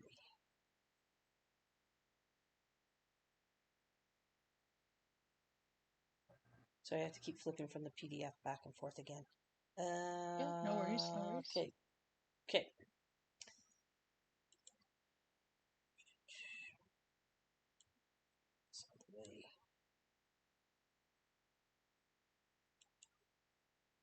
So a 4 plus 7 is 11.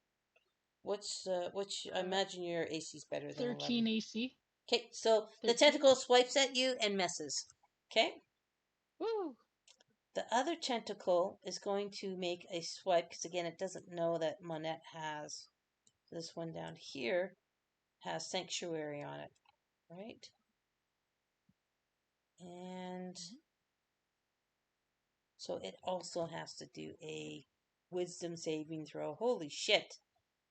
God, I wish I checked this before. You'd think the Lifestone would have good wisdom. Yeah, I'm going to have to fix that. But anyway, I'll just roll up straight 20 with no modifiers. What's your DC on that? Does it succeed on the Sanctuary DC? To go up. Anyone want to shout it out because I've got a lot of things going on. So I think it fails, right? The DC for DC? Sanctuary is 17, so it fails. Yeah. Yeah. So it will try to have to find a different target, right? If it Yeah, on a helps, failed Yeah. save, the creature must choose a new target or lose the attacker's spell. Okay, it's going to try and slap Nari then. if it helps, Vic, Mhm. if when you mouse over the dice thing, the dice menu, and go to Advanced Die Roller, you can just re-roll. Oh, You thanks. just have one click, and then it'll re-roll things for you if that helps. Yeah, no, I'm so used to doing it from a character sheet, right? And they didn't make up a character sheet for this Instead of you module. having to type it out all the time. Or Yeah. No, I gotcha. Yeah, thanks. I'll have to do a character sheet myself or NPC sheet another time. Well, I just assumed it would be there and be available to me. So it will attack Nori and has a modifier +7. oh, that hits. So 21 and what the hell is the damage on this thing? Okay, so it is 4d8 +6. So 17 plus 6 is 23. That is bludgeoning damage. Alrighty. Maybe I should have said I imagine, when I manifested myself, maybe I could have manifested myself in that plate armor. But, Yeah, that Laszlo was making. And that does bring up a hiccup on this whole plan, right? I hadn't even thought of that. But we'll leave it as what your AC was when you were dead, just to keep it simple. Okay. So that's 1, 2. Let's have the other one is going to still, so try and lash out. So I'm just going to do this one. I won't have this one do anything because I don't think this one could reach all the way around. But these three, the 3 bottom ones, certainly could. And it's going to try again with Monette because it may not be comprehending what's going on. So I'll do the wisdom check on it first. And it fails. Well, it is a tentacle. It doesn't have a place for a brain, right? Yeah, exactly. And then we'll do a switch it I over. only had a brain. We'll switch it over to Nari with a +7 attack. So Yeah, that hits. 24, and then it's again 4d8 with plus, what did I say before? 6 plus 6. 4d8. Yeah, 4d8 plus 6. And that's your bludgeoning damage. 6. Okay, Nari. Yep. Sorry, I keep trying to go for Manette, but that sanctuary is just kicking the shit out of this thing. Alright, and its effect for pulling is, again, on hold for a turn. So we go back up, start a new round with Beam. Alright. So Beam is gonna. Should I do a wisdom check first? Yep. Still? Yep. Okay. So this is just from our major under strength, dexterity, constitution, blah blah blah, right? So make sure I click the right place. It's just the wisdom check. So the wisdom, not the saving throw. Okay. You're not able to manifest your intent to cast any spells or. Okay. You can move and you can talk because the Nari's soul grouping. Well, I'm gonna fly straight up to get a better view of the situation if I can fly. Yeah, and just remember the ceiling is 30 feet up. So Right. as you fly I'm up, gonna fly Beam, 20 feet, maybe 25. sure. As you fly up, you're going to notice something as with your better vantage point. You're going to see that there are 2 balconies here with these things, with various what looks like ceramic containers, upper level balconies looking down. And you can see that because you're flying 20 feet up in there. Okay. Okay. Anything else? No. Didn't do wisdom well. That's it. Okay. Laszlo. Well, yeah, no, never mind. I was gonna say that I was contemplating telling people, hey, I saw some containers, but I don't think I would. Yeah. No, go ahead. I don't think I would because it's I don't think it'll occur to Beam that is an important information to share with 2 of her friends trapped with giant baby. Gotcha. There's more urgent things on her mind. Right. Okay, Laszlo.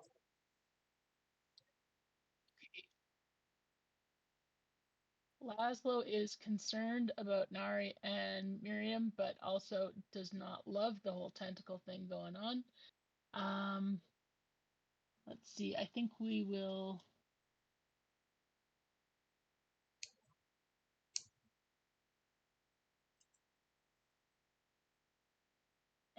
Am I able to, I'm able to do my spells now, even though I'm in my ghostly form? Like, if I wanted to. You have to do a wisdom check first. Oh, wisdom check first. Okay. Again, you guys are still baby steps on this whole being a ghost business. Gotcha. Okay. I don't So know why, but the word baby kind of stung. Sorry. maybe it's because you're a little character and you're like, you know what? I've had that used to put me down. I'm not a baby. I'm a full-grown fairy. Darn it. Yeah, like I said, I think there's sizism involved. Okay, so I don't know if 16 would be enough. I wanted to see Yeah, if I no, could. 16 is enough. Your DC is 12. So with a 16, you're Okay. able to exercise your willpower to cast your magic spells. Okay, so I would like to cast an escape hidey hole for all my friends who might like to be as chicken as I am, and Sounds awesome. you know how we do. Mhm. So let's see, we'll cast it kind of over here, which I think is a little bit too far for the antennae to get it. So maybe I guess I can. Do I have to cast wisdom if I want to move to that space? No, no, like I Okay. said So before, Nari's soul grouping has made it so you can move and speak without having roll speak. Okay. wisdom, okay? And I've Perfect. said it 3 or 4 times now, guys, so. Okay. Okay. Sorry. So if you want to draw, can you draw a circle where you want your rope trick thing to be? Yeah, I think. And Right yeah, where just so we know, that's that will be circle, helpful. and it is so 3 by 5 foot. So let's see, like that. I can do a darker color. Yeah, that's hard to see. Yeah, sorry about that. Okay, I'll try again. Boop. Nice, much better. Okay, so Thank I you. think that's roughly 3 by 5. Sounds good. Oh no! Stop it! Or go back to the other token. Okay. So I will move my cursor over there and drop the rope for whoever would like to follow up. I'm just deleting the extra. I don't know why it looks like I drew a penis. I didn't mean that. Oh, and here I thought it was just someone in a canoe. For Or a sure, that's cigar. totally what it was. Yeah. Okay, so then yeah. Laszlo will ready their crossbow, but that's it. They'll be in there. So you're in there. So as you rise up Yeah. and you climb up or whatever, you go into that space. Mm-hmm. It's not really taking you anywhere Oh no. because you're not corporeal. Because you're not No, corporeal, you're not no. switching into a different plane of Oh, that's existence because unfortunate. you're a Oh, fucking that's unfortunate. ghost. So you still have to. You still used your spell slot or whatever. So make sure. Yeah, Make sure you that's guys are okay. tracking your spell I've marked slot. it off.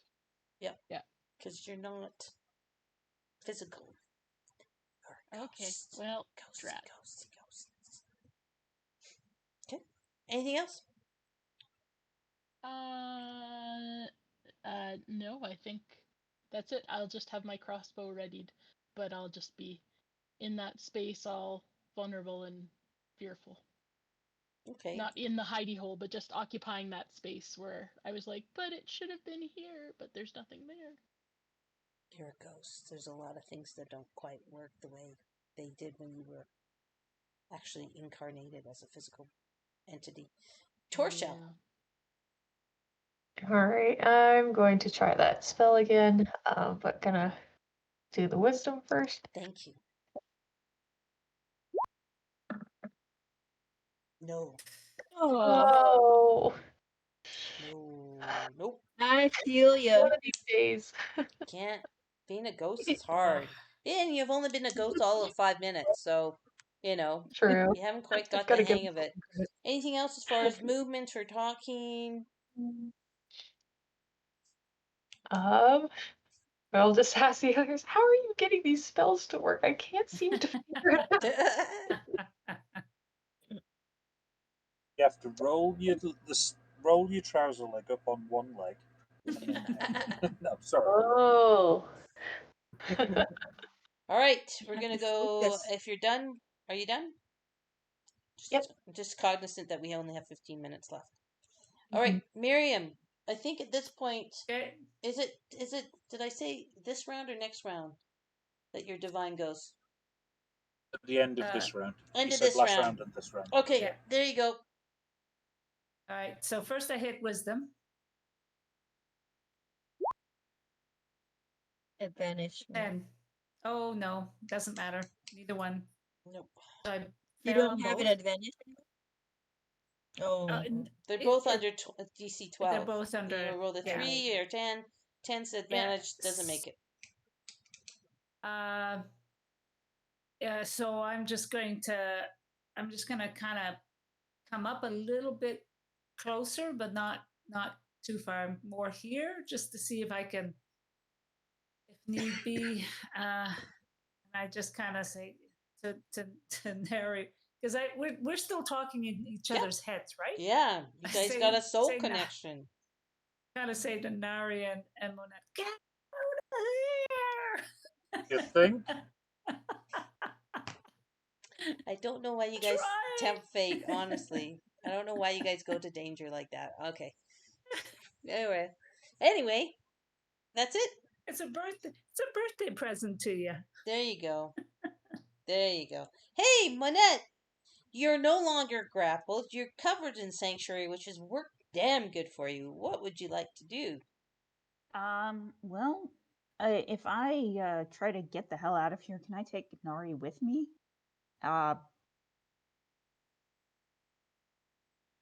Well, you can try. You want to do a wisdom check first to see how well you're manifesting? Sure.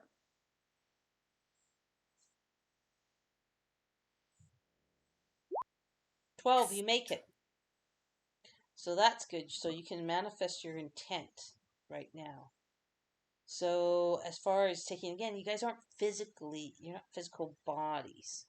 So I'm not quite sure how you want to do it, because it's not like he's got an arm to grab onto. It's not like you have an arm to grab onto him. So what was your idea? I mean, he was My trying to thought do was- his thorn whip, right? Which makes sense, right? I was kind of thinking along the lines of like just trying to go through our spirit and like somehow amplifying my spirit enough that it like works to touch him in the towing sense of the word. So what do you propose to like roll or whatever for that? Oh, Because again, you guys are that's a- incorporeal, right? To a certain extent, which seems to be a hypocrite thing, but with the bad baby. But the bad baby is not what you guys think it is. So the bad baby operates on multiple different levels. So it grappling you is not the same thing as you trying to move gnarly. So, no is also a good answer. yeah, I mean, it's a good idea. I'm just trying to think how you're going to do it, because you guys don't have bodies. And last time you tried to hug, you went right through him, right? Yep. So Could it be something like maybe? I'm sorry, I'm just throwing this out there as a discussion. If the religion and arcana, if this is an aspect of exerting your will on a non-corporeal plane, is it about understanding a way of connecting on a metaphysical level? keep going. So, in a sense, exerting a religious or arcana will on a metaphysical level. That's kind of what I'm thinking. I think religion, because religion is connected to spirituality and afterlife and spirit forms and stuff for sure. Arcana, I think there's definite magical laws in the D&D system, like mana or spell slots, that sort of stuff, right? There's actual like some kind of laws to it, but it is still connected to one of your attributes for your your spell attribute. I'd say if Monette had any kind of religion, I do. Do you? I'm actually pretty Fantastic. decent at it. Go ahead. Well, I guess, but the real question is if I do this, is it going to affect my ability to get my myself out of there if I fail? Well, we'll see. If you do a crit fail, it's going to fuck up a lot of things. Oh, well, yeah. That makes perfect sense. Oh, that's Is it- fantastic. So, tell me in Oh, character wow. how your religion's manifesting itself for you to do this. Now, we had Miriam do a chant prayer, and I'm not sure what Manette's religious stuff is, because again, I don't remember what your background is too much. So, other than you're like an I archaeologist, didn't right? have, yeah, I didn't have one, but I know a shit ton Improv. about pretty much every religion there is. That's it. Uh, So give us something in character that would connect you on a spiritual level to be able to pull this off, please. Nice roll. Act it out. Great Holy Mother, let walk between us and the darkness that we must go, and let me grab Nari and get our asses the hell out of here. Yay! So what's your speed? I think it's 30. Let's see. Where? Yep, 30. Okay, so where would that take you? Move your token 30 feet. Or 30. Hang on, let me Again, put each the little... square is 5 feet. Yeah. Oh, stop that. That's not what I wanted. Bad machine. No. Yeah, ruler. There we go. 30 feet. Not nearly as far as I'd like. Yep, just move your token. Well, again, count by squares. The squares are 5 feet each. So 5, 10, 15, 20. 10, 15. Grab Nari. 20, 25, 30. Did I miscount? Did I overcount? No, I think that's 5, 10, 15, 20. 25, That's it. 30. Yep. And we'll move Nari. Nari, go ahead, move next to Manette into the same square, please. I'm not going to resist if that is going to help me. Thank you very much. There you go. That was really good thinking out of the box. I like that. Anything else, Manette? Just Because that would be your action, just so you know. Everybody, I think we should get the hell out of here and hope that those tentacles don't have range. Okay, I'm done. All right, Nari, your turn. Having thanked Manat for their help, I'm going to carry on moving, and I'm going to end up at the back of the party. Good choice. Right on. Anything else? No. No, actually, I'm just going to be glad that there's a few more people between me and it. I got the spiritual stuffing knocked out of me, so. Okay, so what we're You gonna have do? Spiritual stuffing. Cool. We're actually gonna end it there. We're gonna end it on the bad baby's turn, because it's 5 to 10. And let's talk about our next session. Let me just pull up the calendar for March. Okay, March. So that should be March 25th. If I'm counting right, the next fourth, is that right? 1, 2, 3, 4, 5. Yep, March 25th is our next session. Boy, there's a lot of stuff going on. That's GaryCon. That's also, I think Grimforge is talking about doing a charity stream for that weekend too. So that's something that if you guys, and see how we can maybe think about it. If I'm not sure about the rest of you players, but if we take part in Grim's charity stream, it's for a charity that helps survivors of sexual abuse.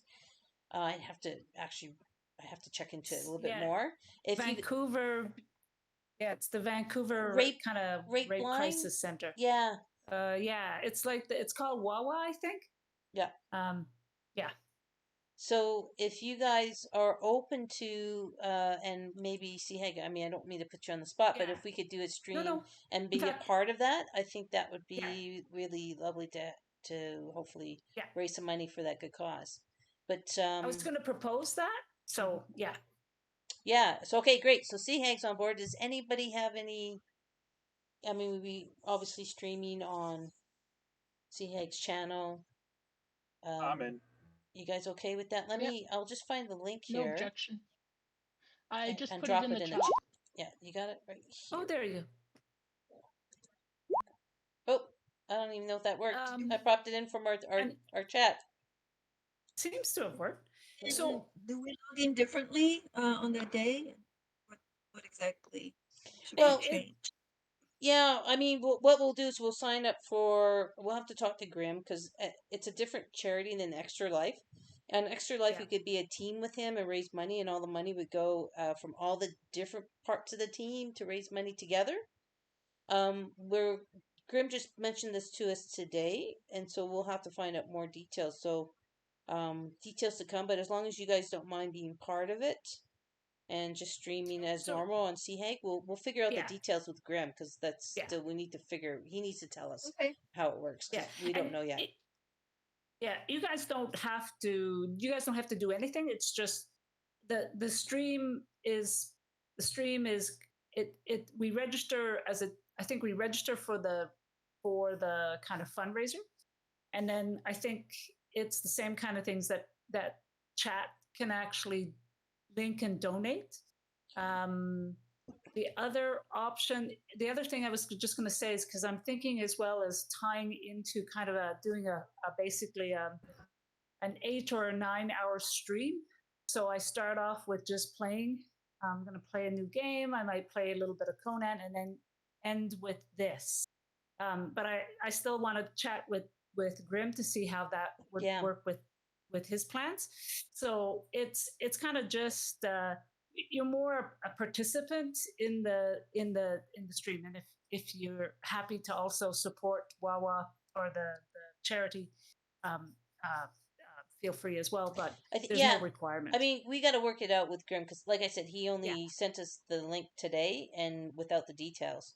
So, and also it's a thing, I think it would probably be easy to do what we did with RPG Alliance with our charity stuff, which is if you guys want to buy re-rolls instead of me giving you inspiration and it'd be like a $5 thing if you want to participate and raise money. I mean, or if you don't, then that's fine too. I mean, we got to figure it out, but it'd be nice to do some stuff, right? And as a DM, I'll probably we'll figure something out. It would be very much like I would think we would use the structure that worked for RPG Alliance because that worked very well.